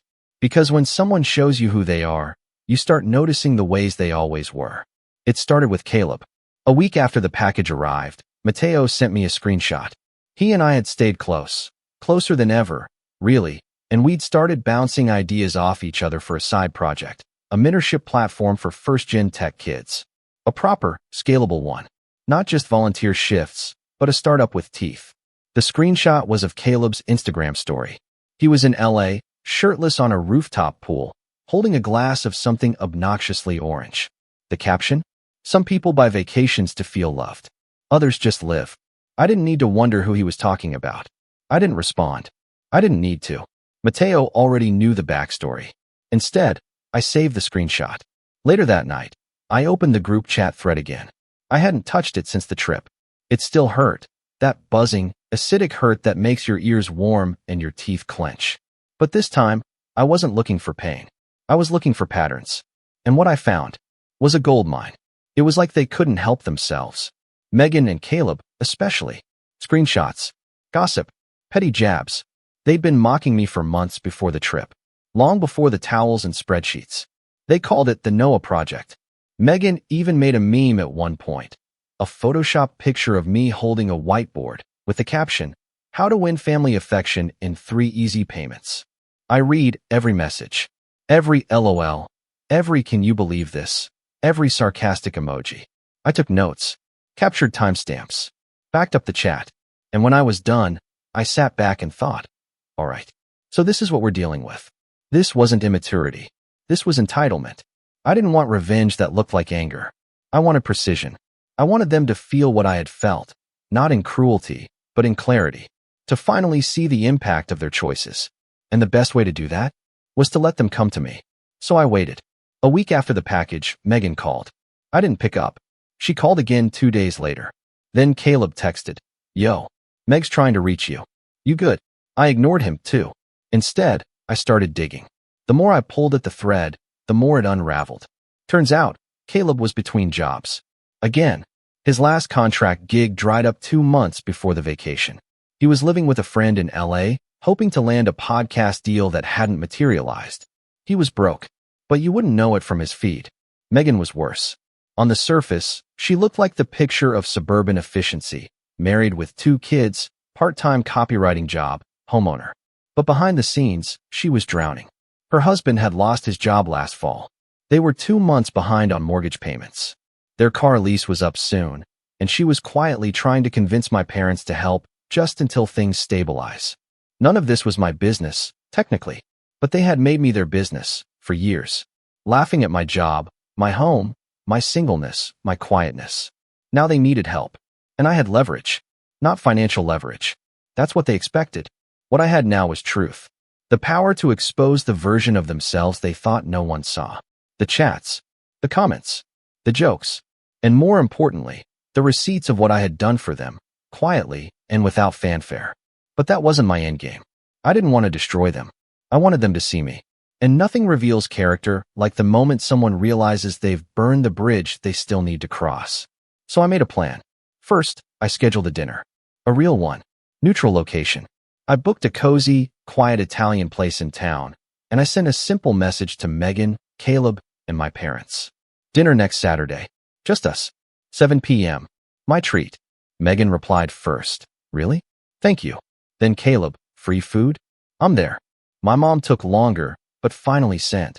Looking forward to it. Love you. I didn't reply. The days leading up to the dinner were oddly peaceful. I felt like someone watching chess pieces shift into place. At work, I accepted the new lead position with grace and quiet confidence. I even hosted a Zoom seminar for interns about emotional resilience in tech. The irony wasn't lost on me. In the background, Matteo and I finalized the prototype for the mentorship platform. We pitched it to an angel investor friend of his. Just a rough meeting, no expectations.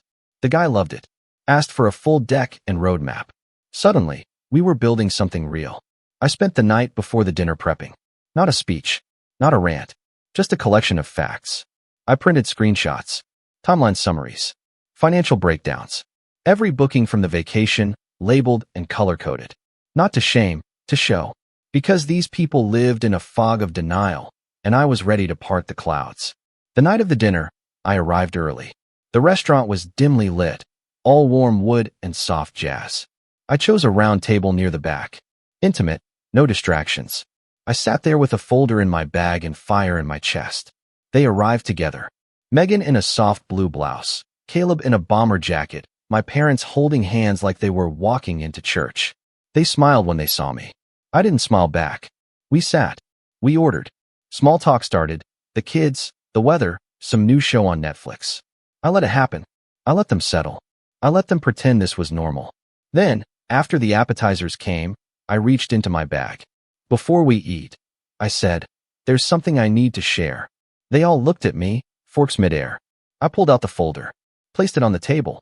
Inside were the screenshots, the chat logs, the receipts, the total cost of the vacation, highlighted at the bottom, $5,842.71.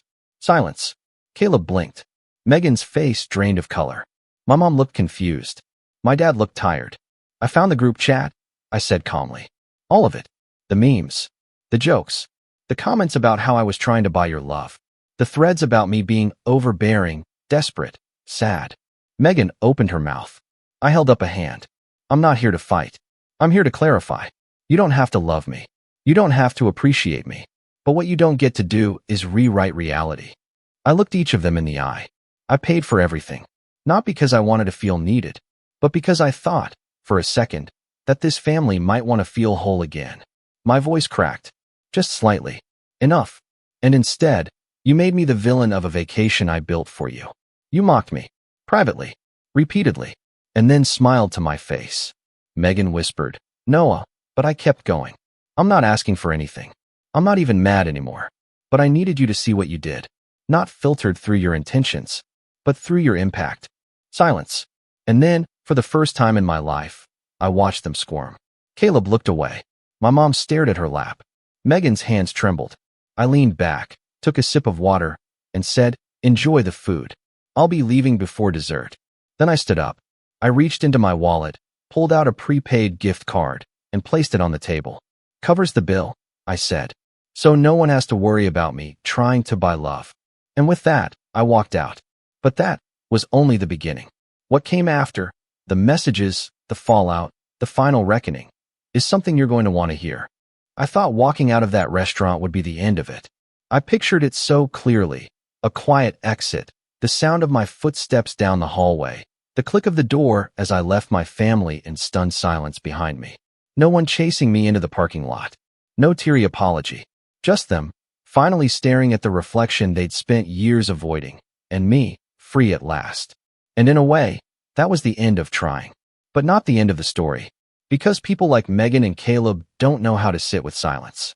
They need noise, control, an explanation to twist into their version of events. So naturally, they didn't wait long. The next morning, I woke up to a barrage of missed calls. 7 from Megan, 3 from Caleb.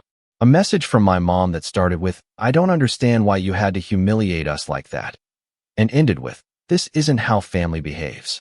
The irony practically lit itself on fire. I didn't reply, but Caleb didn't take the hint. 2 days later, I came home from a walk to find him sitting on the hood of my car in my driveway, arms crossed. Wearing sunglasses like this was a music video and not an ambush. "Yo," he said, as if we were still boys in a dorm room and not estranged siblings with a wall of betrayal between us. "Can we talk?" I didn't say anything, just walked past him, unlocked the front door, and left it open. He followed. Inside, he tried to lean against the kitchen counter like he owned the place. Classic Caleb. Never met a boundary he didn't ignore. "Look, man," he started. "That dinner? That was rough." I didn't answer, just poured myself a glass of water and waited. He sighed. "I get it. Okay, you're mad. We said stuff. Stupid stuff. But like, it was jokes, Noah. That's how we are. You know that." "Do I?" I asked quietly. He faltered. "I mean, yeah.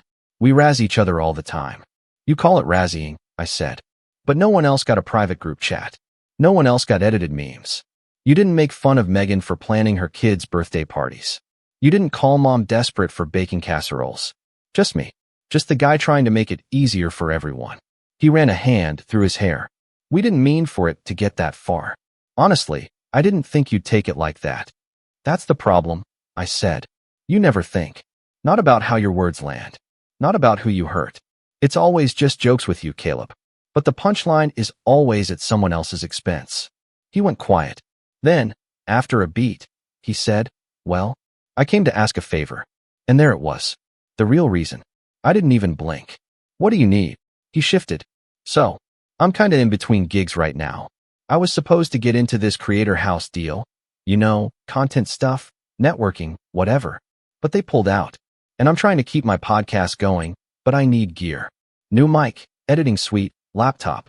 I figured maybe you could spot me, just to get things rolling again." I laughed. I couldn't help it. Not a joyful laugh.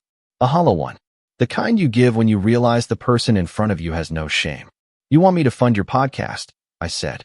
"Not fund, like help. You've got the job, the house, the side hustle. You're doing good, man. And you thought showing up after months of mocking me would be the way to get a loan." He looked annoyed now, like I was being difficult. I said I was sorry. "No, you didn't," I said. "You said that dinner was rough. You said we razz each other. You never said you were sorry for treating me like a joke. You never said you regretted it. You just showed up with your hand out." His jaw clenched. "So that's it, huh? You're gonna be petty now? After everything we've been through?" I stepped forward, calm as ice. Petty would be posting the screenshots online. Petty would be forwarding them to mom's church group. Petty would be texting your ex those DMs I found from when you were still with her. His face went pale. "You wouldn't." "I won't," I said. "Because I don't need to. I'm not here for revenge. I'm here for clarity. You don't get to insult me, diminish me, then expect help like nothing happened. That version of me is gone." He stared at me, mouth open. No words. "Now get off my property." He left. Slowly, bitterly, like he couldn't believe the golden goose had closed the door. But I wasn't done. Because while Caleb tried to climb his imaginary ladder, Megan had started her own campaign, the guilt tour. She sent long emails. Apologies laced with passive aggression. "I just want us to be okay again," she wrote. "The kids miss their uncle. They don't understand why you're being so distant." She even posted a family throwback photo on Facebook, captioned, "We don't always get it right, but family is forever." The comments were full of awe and beautiful family, and even a few "Where's Noah?" replies. I didn't answer. Instead, I made my move, subtle, surgical, and deeply satisfying. See, that mentorship startup Mateo and I were building? It had legs. After our pitch, we got a seed round from 2 angel investors. Not huge money, but enough to launch a beta and build a team. Guess who applied for a remote admin position we posted? Megan's husband. I nearly didn't notice. He applied under a different email, but his resume gave it away. Marketing experience, location, family details, it was him. No cover letter. Just a shot in the dark. I showed Mateo. "Want me to toss it?" he asked. I thought for a moment, then smiled. "No, let's interview him." We did. Zoom call. Professional. Brief. He was polite, slightly nervous. Clearly hadn't put it together. Told us he was looking for something stable, remote, flexible. Said his wife was stressed lately, and he was trying to take pressure off. Totally understand, I said. We value loyalty here. Integrity. Transparency. He nodded. 2 days later, I sent a rejection email. Politely worded, but final. And I knew Megan would feel it. Not immediately, but eventually. When he came home and told her. When she asked what company it was. When she realized the name. When she remembered who helped co-found it. And that, more than any confrontation, was enough. I didn't need a meltdown. I didn't need a blow-up. I just needed them to know. To sit in the consequences of their own choices. To realize that the person they treated like a doormat had quietly built something solid under their feet and walked away while they stumbled. I wish I could say the fallout was cinematic. That they begged. That there was a dramatic scene on a rainy street corner. But real life isn't a movie. It's quieter, colder, more permanent. They stopped calling. Eventually, the texts trickled down to none. My mom sent one last message a few weeks later. We don't know what else to say. I hope you're happy. I really do. I didn't reply. Because I am happy. Not because I got revenge. Not because I outmaneuvered them. But because I finally stopped fighting for scraps from people who were never willing to give. I stopped begging to be seen. I started living as if I mattered, because I do. And now, my life is full of people who see that. Friends who show up. Work that fulfills me. A startup that's already changing lives. I mentor. I run. I laugh. I am whole. And as for them, they're free to keep telling their version of the story. That I'm cold. That I walked away. That I held a grudge. But deep down, they know the truth. Because in the end, I didn't burn the bridge. I just made sure they could never cross it again. And I smiled as I watched them finally realize the door was never locked. They were just never invited back. My name's Ian. I'm 26 years old, and last month, I graduated from law school, top of my class, with honors. The ceremony was held in the university auditorium, packed with families, cameras flashing, people cheering, flowers and tears, and everything you'd expect from a moment that big. My name was called second to last. Ian Maxwell, summa cum laude. I stood, walked across that stage in a crisp navy suit and tie, shook hands with the dean, and held that rolled certificate as the crowd clapped. Somewhere in the corner of my eye, I noticed an empty row near the front, the row I had reserved months in advance for my parents. It had 5 chairs. All 5 were empty. I smiled through the applause, thanked my professors, and posed for pictures with classmates and professors. But inside, I was numb.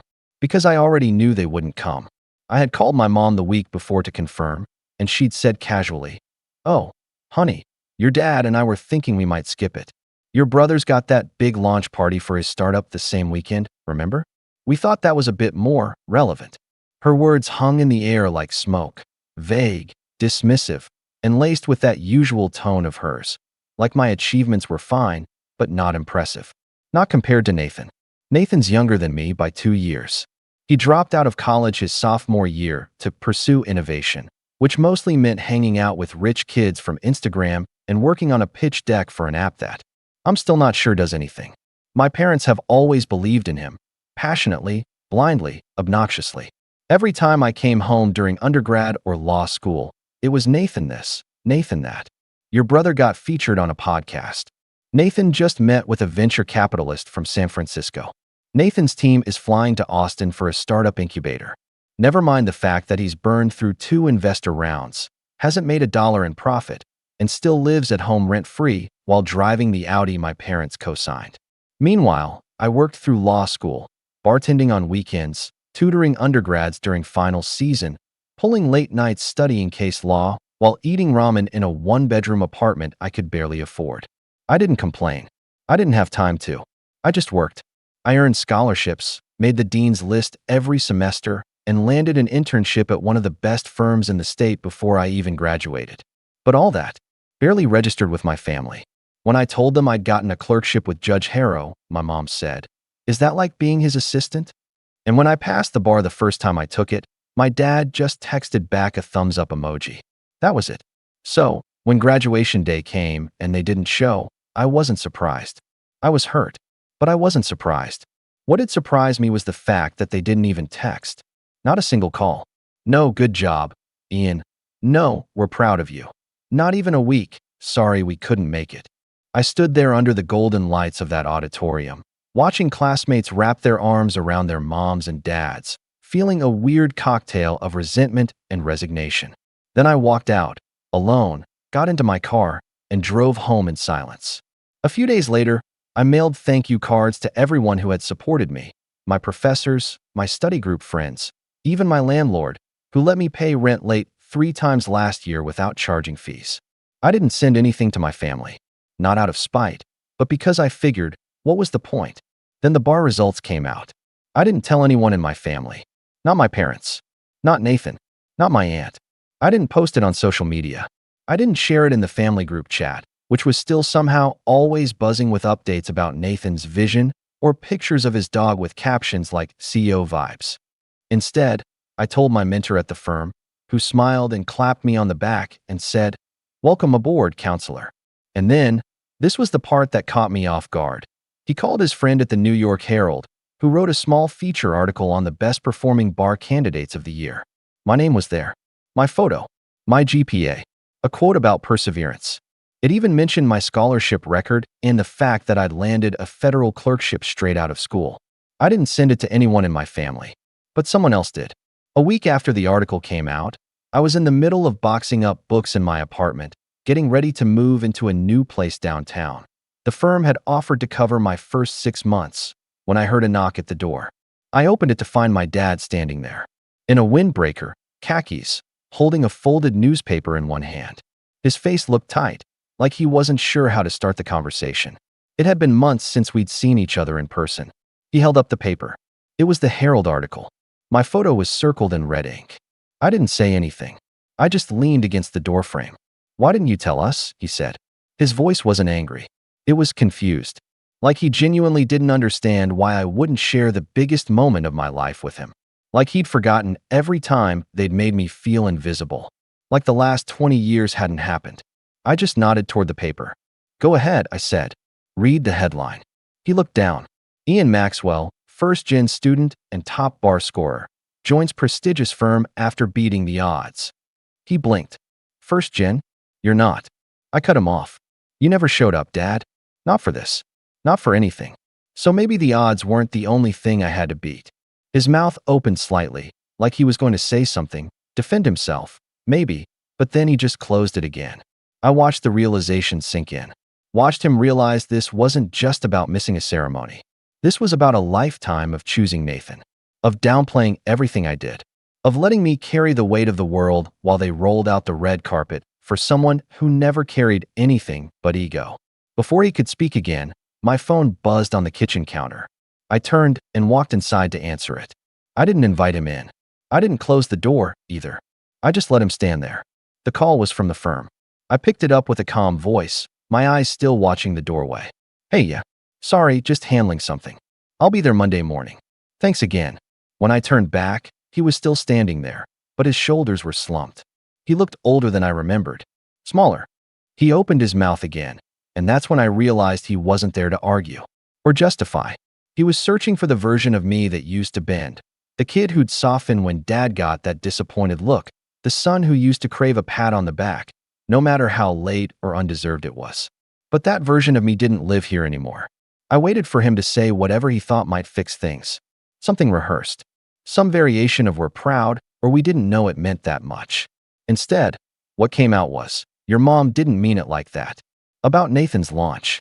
She just thought. I raised a hand. Don't make this about what she meant. I told you the date months in advance. You knew what it took for me to get there. I didn't even want to be a lawyer at first.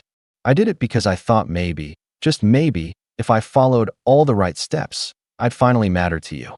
I gave up sleep, summers, friends, and a part of myself trying to earn your respect. And you didn't even send a text. His face twitched. "We didn't think you needed us. You always seemed fine." That stung more than I expected. Because it was true, in a way. I had always acted fine. I didn't yell. I didn't complain. I didn't lash out when Nathan got a $3,000 drone for his birthday and I got socks. I didn't protest when they framed his podcast photo in the hallway and shoved my scholarship letter into a drawer. I played the part of the strong one, the self-sufficient son. And in doing so, I trained them to believe my milestones didn't require celebration.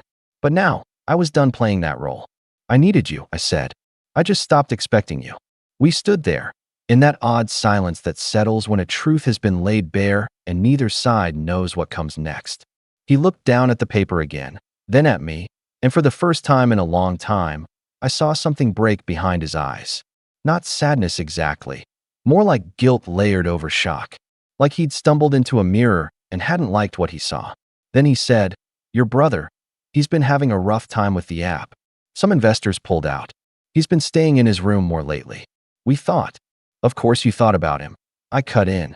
That's what you've always done. I could be bleeding out in front of you, and you'd still ask if Nathan was okay. It came out harsher than I intended, but I didn't take it back. He rubbed the back of his neck. "What can we do now? Your mother, she cried when she saw this article. Said we didn't even know you were moving downtown." "You didn't ask," I said. He gave a small nod. "You're right." There was a pause. I could feel it stretching, this uncomfortable vacuum where apologies go when they're years overdue. Then he asked, "Will we be invited to the bar ceremony?" I stared at him, not answering right away. Because that was the moment. That was the test, the fork in the road. He was trying, in his own clumsy way. But did effort now erase decades of absence? Was one painful look enough to earn a seat at my table? I stepped forward slowly, folded my arms, and looked him dead in the eye.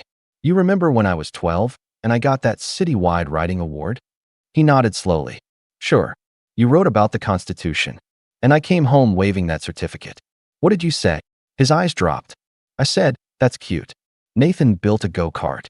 Exactly. I took a breath, feeling my chest tighten. That was the day I learned that even when I win, I'm just the side story. You've made me your backup plan. And now that Nathan's falling apart, suddenly my story matters. He didn't respond. He didn't have to. "I'll let you know about the bar ceremony," I said, and stepped back toward the door. "But don't expect front row." He turned to leave, newspaper still in hand, his shoulders slumped lower than when he arrived. But as he reached the hallway, he paused and looked back. "I really am proud of you, Ian. We both are. We just didn't know how to show it." I gave a small nod. It wasn't forgiveness. But maybe it was something like acknowledgement. A tiny step. As he disappeared down the stairwell, I closed the door and leaned against it, exhaling like I'd been holding my breath for years. I looked around the apartment. Half-empty boxes, rolled-up rugs, a single framed photo of me and my best friend at the Law Journal banquet. It didn't feel like home, but it felt like mine. Then my phone buzzed again. It was Nathan. "Nathan, saw the article. Nice of you not to tell anyone." Another buzz. "Nathan, Mom and Dad are acting like you're some big deal now. You know they're just faking it, right?" And then, "Nathan, think you could help me get a loan? App's in trouble. You probably know some people." I stared at Nathan's texts, the screen glowing faintly in the dim afternoon light. Each message was perfectly on brand for him. Passive-aggressive, a little jealous, and somehow still managing to ask for something. It was like he couldn't help himself.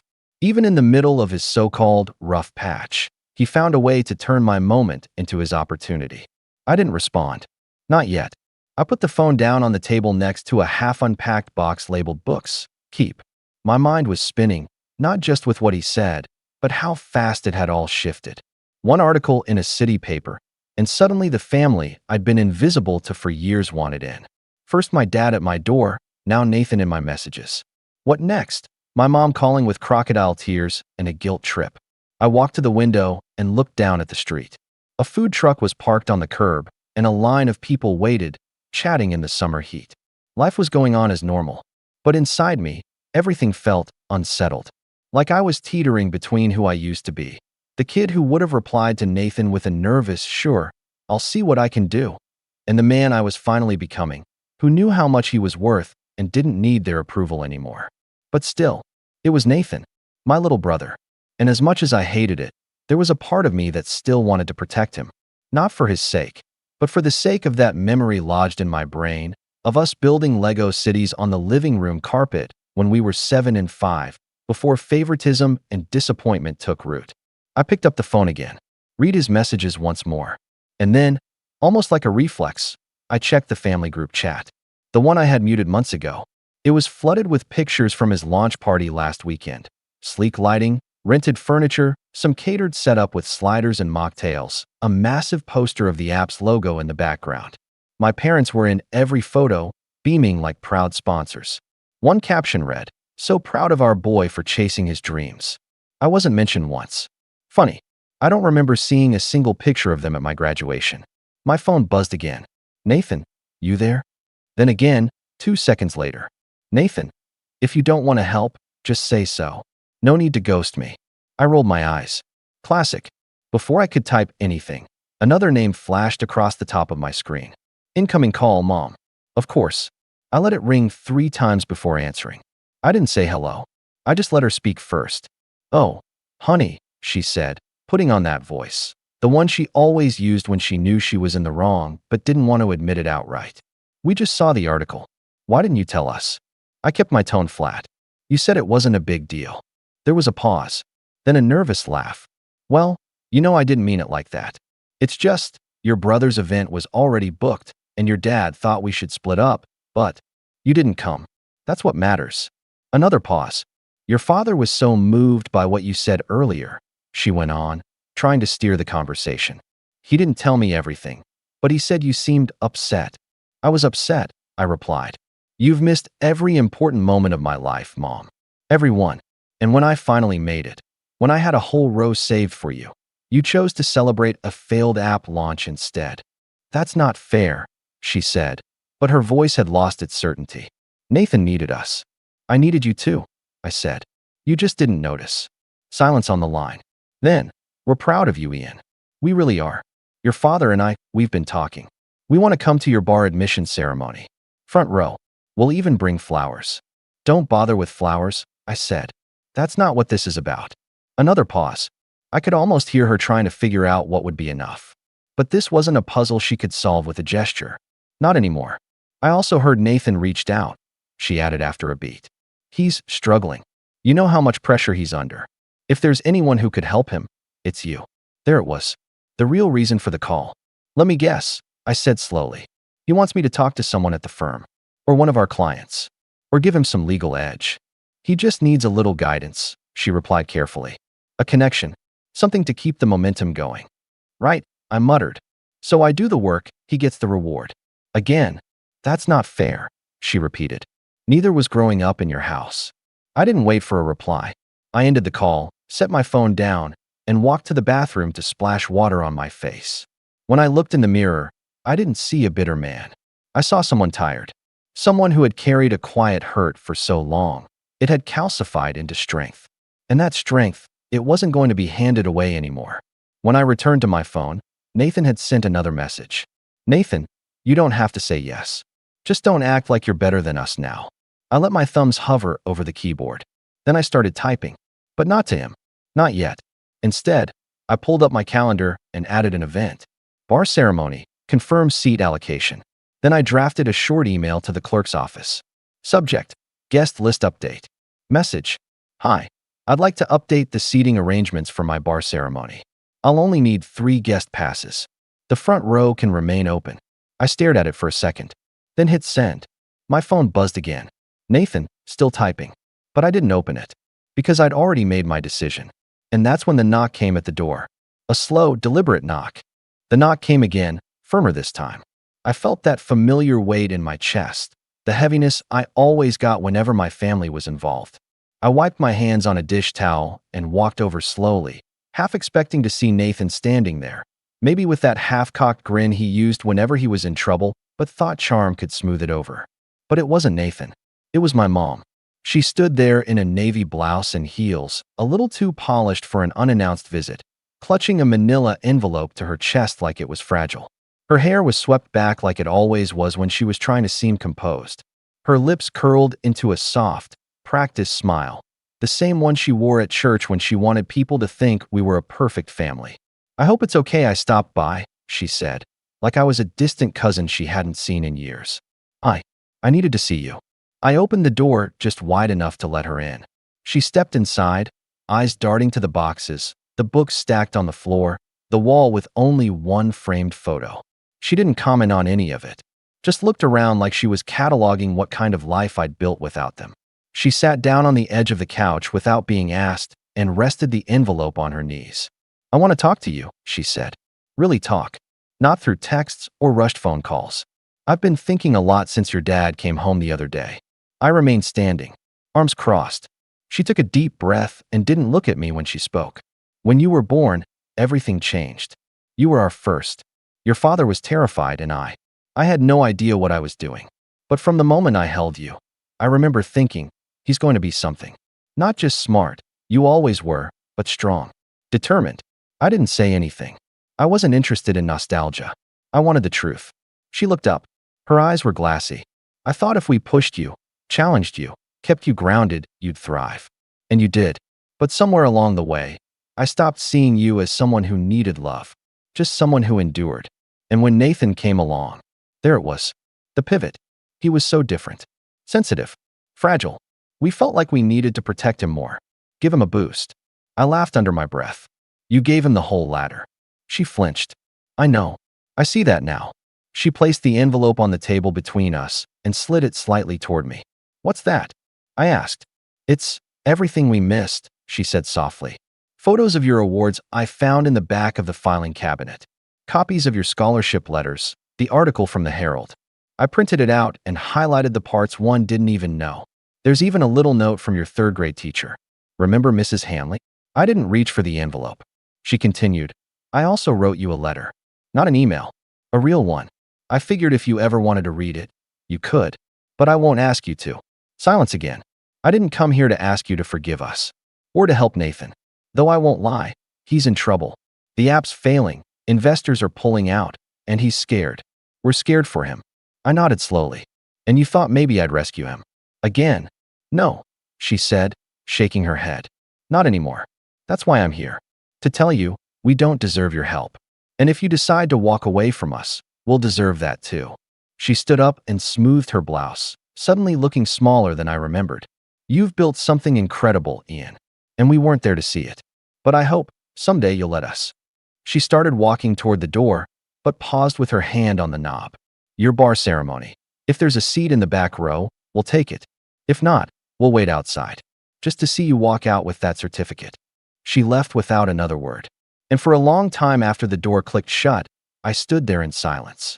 Eventually, I sat down and stared at the envelope. My fingers hovered over the flap, then pulled it open. The contents were neat, organized like she'd spent hours choosing what to include.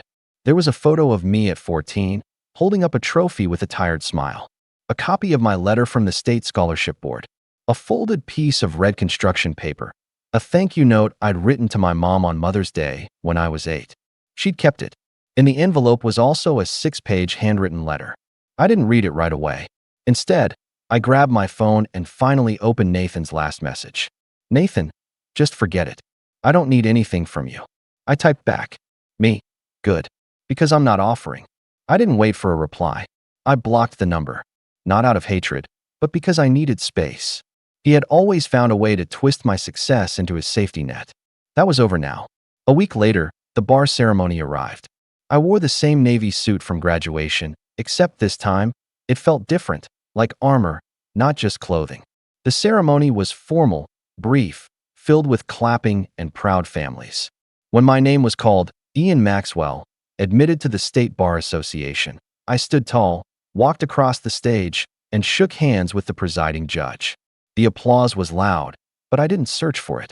As I stepped off stage and walked into the aisle, I spotted them. My parents. Not in the front row, not even the middle. They were standing at the very back, behind the last set of chairs, near the exit. My dad held a small bouquet, sunflowers. My mom clutched the Herald clipping in her hand, folded and worn like she'd been carrying it every day since she found it. They didn't wave. They didn't call out. They just watched. When the ceremony ended, I walked out through the lobby, ignoring the people shaking hands and taking photos. I stepped outside into the sharp summer air and let it fill my lungs. I stood alone for a few moments, watching as other families spilled out, laughing and hugging.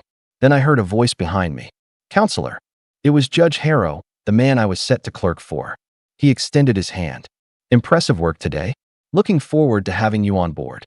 Thank you, sir, I said, shaking his hand. As he turned to leave, he added over his shoulder, You've earned this. Every bit of it. Don't let anyone make you feel otherwise. I nodded, his words sinking in deeper than he probably intended. And then, slowly, I turned to see my parents standing at a respectful distance, unsure if they were allowed to approach. This time, I gave a small nod. They walked over. My dad held out the bouquet. We didn't know what kind you liked. I took them. I'm not promising anything. I said. My mom nodded. That's okay. We just wanted to be here. I looked down at the sunflowers. Bright, stubborn things. They grew toward the light no matter what. Let's go get lunch, I said. Just lunch. No speeches. No questions about Nathan. They nodded again. Quiet. Careful. We walked toward the car together. Not as a healed family. Not yet. But maybe, just maybe, as something new. And this time, I led the way. My name's Nathan, and I'm 32. No degree. No framed paper on the wall. No alumni sticker on my bumper. No stories of dorm room chaos or campus nights. Just a GED, a lot of late nights, and a bank account that made the people who used to mock me start calling me family again. For years, I told myself that was enough. That success would speak louder than whatever they used to say about me behind my back. Turns out, I was wrong. Or maybe just naive. It happened last Friday, during dinner at the house I bought for them. A place with granite counters, custom furniture, even that stupid wine fridge my mom insisted on. All of it paid in full, under my name, but never once acknowledged. We were having steaks I'd picked up on the way, cooked medium rare just how Dad likes them, paired with a bottle of something imported that Mom had circled in a magazine and conveniently forgot to order. I hadn't planned to stay long. Just enough to show my face, keep the peace, check on the repairs they'd been ignoring, and make sure the thermostat hadn't been cranked up to sauna levels again. Dinner started off fine. Tense, like always, but quiet. My sister Megan was there too. 29, 2 degrees, still unemployed, and somehow more condescending than ever. She mostly scrolled through her phone while Mom talked about how hard it is these days, and Dad complained about the price of groceries like he wasn't getting half his fridge delivered on my dime every week. Then it happened. We were halfway through dessert. That store-bought pie I brought because Mom said she didn't have time to bake. When Dad put his fork down and jabbed it in my direction. You know, he said, voice raised just enough to draw attention. He might pay the bills around here, but let's not forget he's still the dumb one without a degree. It took me a second to process it. The air went still. Megan snorted into her glass. Mom didn't even blink, just sipped her wine like she was watching a rerun. And me? I just stared at the slice of pie I wasn't hungry for anymore. I didn't say anything. Not at first. I let the silence hang while my mind buzzed like a wasp nest. All those years of sacrifice, working 12-hour shifts, teaching myself coding at night, crashing on couches while sending them money for theirs, it all condensed into a single, searing moment of humiliation. And the worst part? They didn't even flinch. Not one of them thought they'd done anything wrong. I stood up quietly, took my plate to the sink, rinsed it, dried my hands. Then I grabbed my keys, said, "Thanks for dinner," and walked out. It wasn't until I was in my car, engine still off, hands on the steering wheel, that it really hit me. This wasn't new. It wasn't a slip-up or a joke in bad taste. This had been going on for years. Every holiday, every visit, every text that said, "Can you help with this bill?" without a single thank you attached. Every dig about me not being educated enough. Every assumption that I'd just keep giving, keep paying, keep showing up, because what else was I good for? That night, I sat on my couch in my downtown apartment, the one they never ask about, and opened my laptop. I didn't rage. I didn't cry. I just sat there, still and quiet, like a surgeon about to make the first incision. The first plug I pulled was small. Just a little thing, the automatic grocery orders I'd set up through Instacart. Gone. The second was their Netflix account. Then the utilities I'd been covering under my name, water, electricity, even the internet Dad used to stream his sports every night. I didn't cancel them outright. Not yet, but I set the end dates and made sure the next billing cycle was theirs to handle. Then I opened the shared cloud account I'd set up for Mom, the one with all her photos backed up. I wasn't cruel. I didn't delete anything, but I removed my access, locked it down, changed the recovery info. For once, they'd have to figure out their passwords on their own. I stared at the banking app next. My stomach twisted. There it was, the auto transfer I'd been making to help pay down the second mortgage they never told me they refinanced. $1,200 every month for the last 3 years. I canceled it with a single click. Still, I wasn't done. I opened the document that made my skin crawl every time I looked at it. A power of attorney form I'd signed during Dad's health scare 2 years ago, when he couldn't manage the finances and just needed a little help. I'd been managing the taxes, the loans, the investments, quietly, competently, without ever asking for credit. Now I was removing my name from every login, drafting a formal revocation letter, making it official. As I worked, something unexpected bubbled up. Not anger, not sadness. Relief. Like a weight was lifting, piece by piece, every time I hit confirm. But I wasn't rushing it. No angry email. No dramatic confrontation. Just slow, deliberate, quiet withdrawal, like the tide pulling back before the storm hits. I knew they wouldn't notice at first. That was the beauty of it. They were so used to the support being invisible, automatic, effortless. They wouldn't realize what was gone until the cracks started forming. Until the water shut off mid-shower. Until the internet blinked out during the big game. Until the mortgage company left a voicemail they couldn't ignore. The next morning, Megan texted me. THX for dinner, I guess. You could have at least laughed at Dad's joke. A joke. I didn't reply. I just opened the final file, the one they didn't even know existed, and checked the numbers. Then I started writing a message. Not to them, to someone else.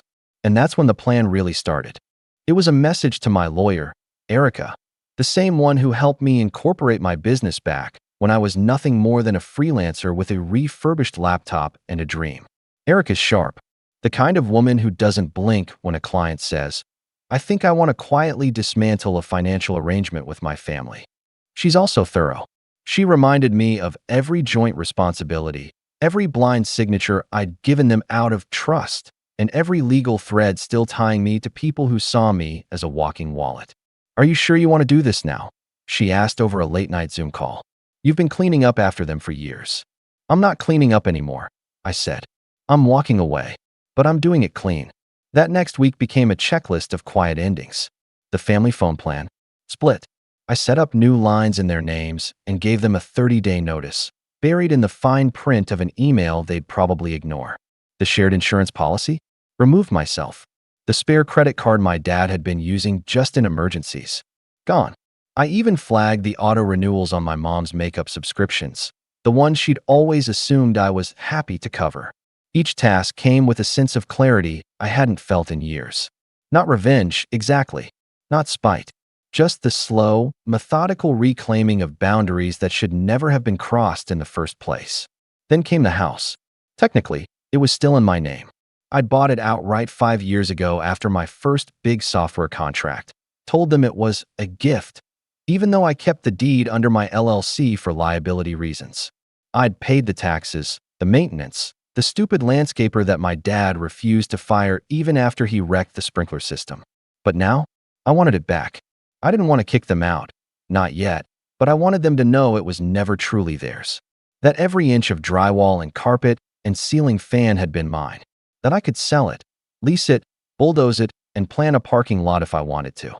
That's when Erica mentioned the property audit clause in the LLC agreement, the one that let me call for a full inspection, a reassessment, even a temporary suspension of residency if needed. You really want to go that far? She asked. I want them to stop pretending they built the roof they're sitting under. We scheduled the audit. Quietly. Legally. A letter was mailed. Certified. It would arrive in 3 days. On the surface, nothing seemed to change. I still responded with one-word replies in the family group chat. Still liked the occasional Instagram post of my mom's garden. Still played the role of the quiet, dependable son. But inside, I was counting down. The first crack came on day 4. Mom called me at 7:42 a.m. I didn't answer. Her voicemail was long and rambling. Something about the sprinklers being shut off mid-cycle and a guy in a blazer walking around the backyard taking notes. She was just checking if I knew anything about it. I didn't call back. By the end of the week, Megan had posted a cryptic story on Instagram. Some people forget who was there when they had nothing. Don't worry, we remember.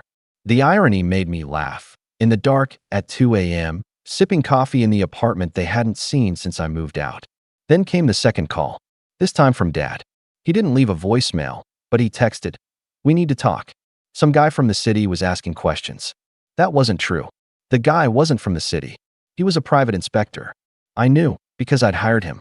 His name was Marcus, and he was damn good at his job. His report came in the next morning, a 68-page document listing every code violation, every unreported renovation, every financial discrepancy linked to the property. Apparently, Dad had rented out the guest house to one of his poker buddies for cash. Hadn't told me.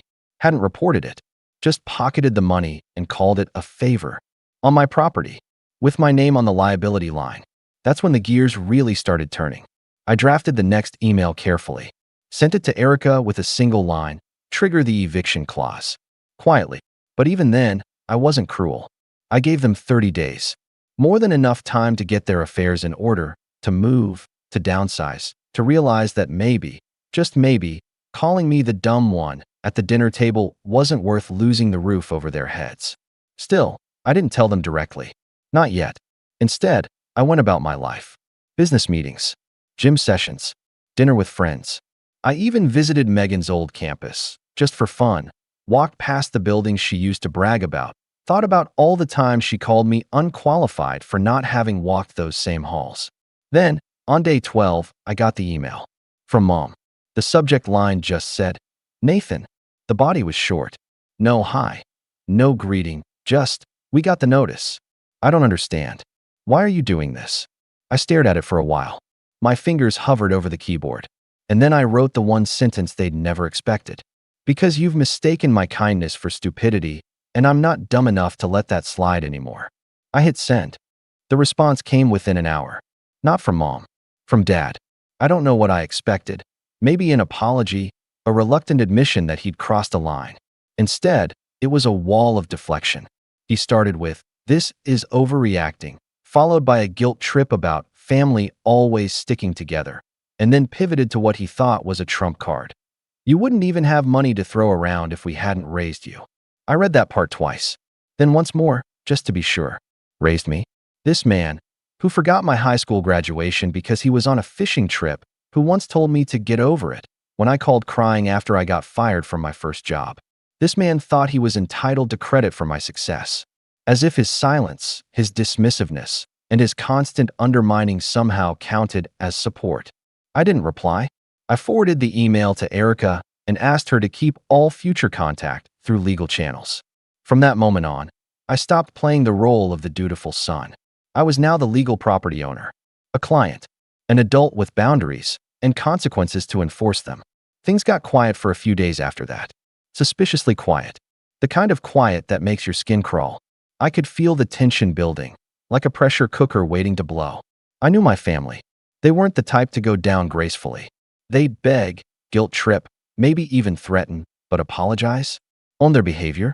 That would mean admitting they were wrong. And nothing terrified them more than losing the illusion that they were always in the right. On day 17, Megan showed up at my office. I don't know how she found the address. I'd never told her where I worked, and it wasn't public. But there she was, in the lobby, talking to the receptionist like she owned the place. I spotted her through the glass wall and froze. She looked different, less smug, more desperate. "Nathan," she said when I opened the door, "can we talk? Just 5 minutes. Please." I didn't invite her in. I just stood in the hallway, arms crossed, expression blank. She sighed and shifted her weight like she was debating whether to fake a tear. "Look, I get it. They were harsh. Dad was out of line. But this is extreme." "You think this is extreme?" I asked, keeping my voice low. "Taking back what's mine?" "There are parents," she said, like that settled something. I laughed, short and sharp. "Funny. You only say our when it's convenient. When I'm footing the bill." She looked at me, and for the first time, I saw it. Not anger, not pity, fear. Real fear. She was realizing I wasn't bluffing. "They don't have anywhere to go," she said. "You can't just throw them out." "They had 5 years to build a safety net," I replied. "I gave them everything, and they spat on it every chance they got. This isn't revenge, Megan. This is me choosing peace." She started to argue, but I was done. I turned and walked back to my office, leaving her standing in the hallway. My assistant asked if I wanted her escorted out. I shook my head. Let her sit with it. Let her explain to Mom and Dad why their golden goose finally stopped laying eggs. By day 20, the cracks were no longer subtle. Dad called from an unknown number and left a voicemail. "I'm not asking for much. Just time. Just don't do anything drastic. You're better than this." Then, a text from Mom. "We're family. This isn't who you are." But it was. Or rather, it was who I had become. Someone who finally understood that being family didn't mean being someone's doormat. That blood wasn't an excuse for betrayal dressed as tradition. On day 24, Erica called. "They filed a complaint," she said. They're claiming emotional distress, trying to block the eviction, but it won't hold. You've got everything documented. This was years in the making, Nathan. I nodded slowly, even though she couldn't see me. Let them squirm, I said. Let them feel what it's like to be uncertain, to not know when the rug might be pulled. It was cruel, maybe, but not nearly as cruel as the years I spent being invisible unless someone needed a check, a favor, or a last-minute bailout. On day 28, I drove by the house. Just once, just to see. The lawn was overgrown. Lights off. A for rent sign stuck awkwardly in the yard, something they probably hoped would buy them time. But no one was going to bite. Not with the audit report floating around. I rolled down the window and sat there in silence, the weight of everything finally hitting me. This was the home I'd given them, the place I thought would bring us together.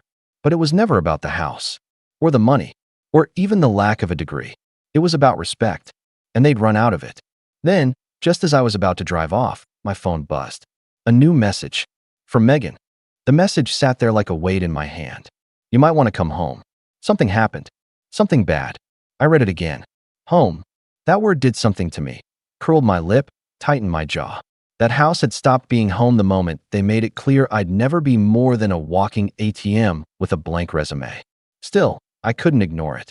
Not because I cared what Megan had to say, but because if something had gone wrong, I needed to make sure it wasn't going to get pinned on me.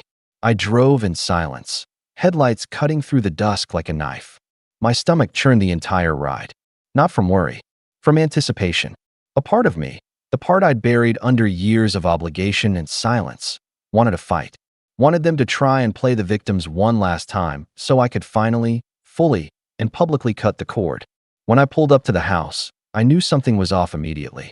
There were two cars in the driveway I didn't recognize. One of them looked like a contractor's van. The other was a silver sedan with the emblem half hanging off. The porch light was off, which was odd, because Mom always insisted on leaving it on just in case company comes by.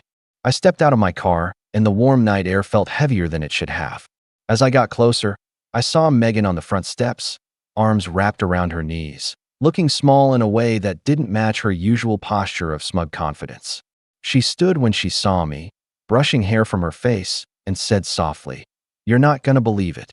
"I'll be the judge of that," I said flatly. "Where's Mom and Dad?" She hesitated. "Inside, talking to the guy from the bank." I blinked. "The bank?" She nodded, eyes wide. Apparently, Dad tried to take out another loan against the property before the eviction notice went through. Claimed it was just a delay in the paperwork. He thought he could flip the guest house for a quick buck and buy time. I felt something cold trickle down my spine. But he doesn't own the house. I do. His name's not on the deed. Exactly. She exhaled hard. The bank caught it before the funds cleared, but now there's a fraud flag on the property. They're sending someone to evaluate next steps. He might have just committed mortgage fraud, Nate. I didn't speak. Couldn't really. My brain was already moving 10 steps ahead. Liability, paperwork, lawsuits, damage control. Where is he now? I asked. Inside, she said again, quieter this time. Yelling. I walked past her and opened the door without knocking. Inside, it looked like a bomb had gone off. Not physically, but emotionally. Papers were scattered on the dining table, drawers left open, cups half full on counters. Dad stood in the middle of it all, red-faced, arms waving as he argued with a man in a navy blazer, holding a folder and a clipboard. You don't get it. Dad barked. This whole thing is just a misunderstanding. My son owns the place. It's all family. There was no fraud. The man didn't flinch. Sir, you filed legal paperwork asserting ownership over a property that, according to county records, belongs solely to Nathan Ellis, listed under a business entity.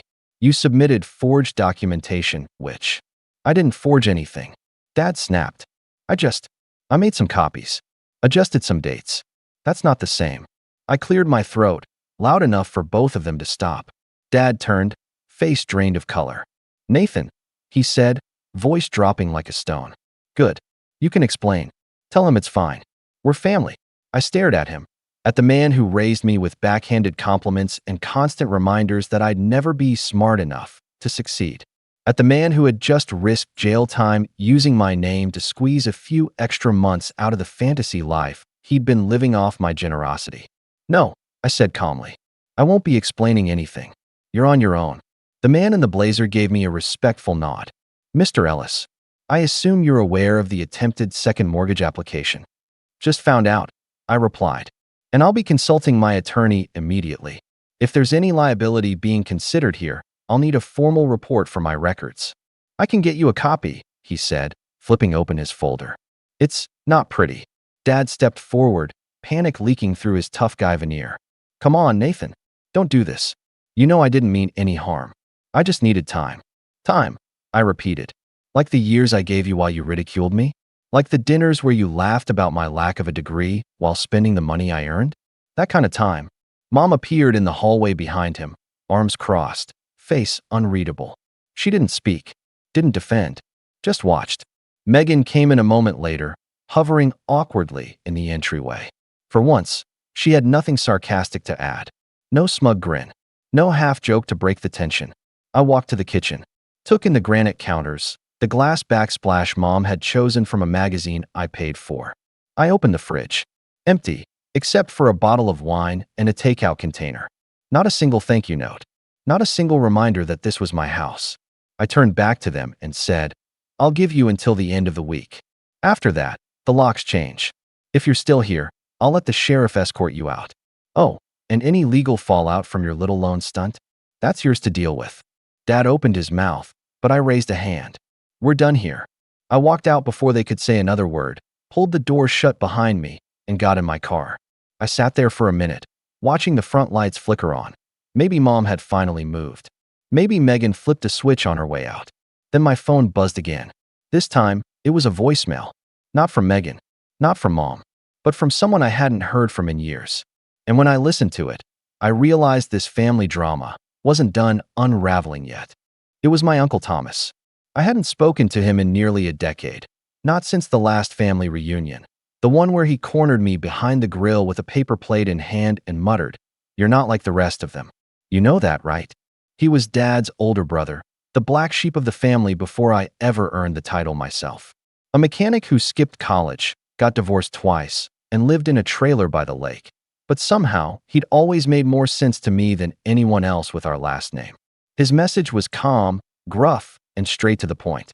Hey, Nate, I heard about what's going on from Megan. Listen, I know they've done you wrong. I warned you years ago, remember? They only love what you give them, not who you are. If you need help handling the mess, or if you just want to sit on a dock with a beer and say nothing, you've got a spot here.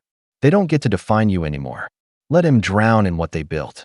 I stared at the screen for a long time after the message ended. It wasn't the words, it was the simplicity, the absence of guilt, the quiet understanding. I hadn't realized how badly I needed that until I heard it from someone who wasn't asking for anything. The final week passed like a storm surge. Dad tried everything. Emails, calls, even dropping by my apartment with a cooler of steaks and a sheepish grin, like we could somehow cook the tension away. I didn't answer the door. I didn't reply. I sent every message straight to Erica. Mom's tone changed, too. Her text shifted from confusion to guilt, then desperation. You're scaring us. This isn't like you. We're losing everything. But the irony was, it had always been mine. They were only just now realizing that. By Friday afternoon, the movers I hired, my movers, not theirs, arrived at the house. I made sure they were professional, careful, respectful. I didn't want their things damaged. I just wanted them gone. I stood in the driveway as they loaded boxes into the truck. Dad sat on the porch, silent, arms resting on his knees like a man who'd just realized the game was over and he'd been betting with chips he never owned. Mom was inside, trying to argue with the lead mover over what counted as essentials. Megan didn't show.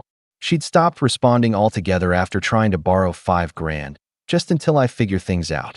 By 3 p.m., the house was empty. The locks were changed. The title was being transferred to a rental agency I trusted. I'd already interviewed 3 tenants. One was a single mom with a daughter who wanted to plant tomatoes in the backyard. I told her yes on the spot. As the movers drove off, Dad finally stood up and walked toward me. "Nathan," he said, voice cracking for the first time in maybe ever. "Can I just ask you one thing?" I didn't answer. Just looked at him. He hesitated. "Why'd you wait so long to cut us off?" I let the silence hang. Then I said, "Because I thought you might change. I thought maybe, just maybe, if I gave enough, you'd see me as a son, not a resource, not the dumb one, just me. He looked away. You were wrong, he said quietly. I know, I replied. But not anymore. I got in my car and drove off without looking back. No dramatic exits. No parting shots. Just peace. The next few months were the quietest of my life. No calls. No chaos. No frantic requests for help masked as family bonding.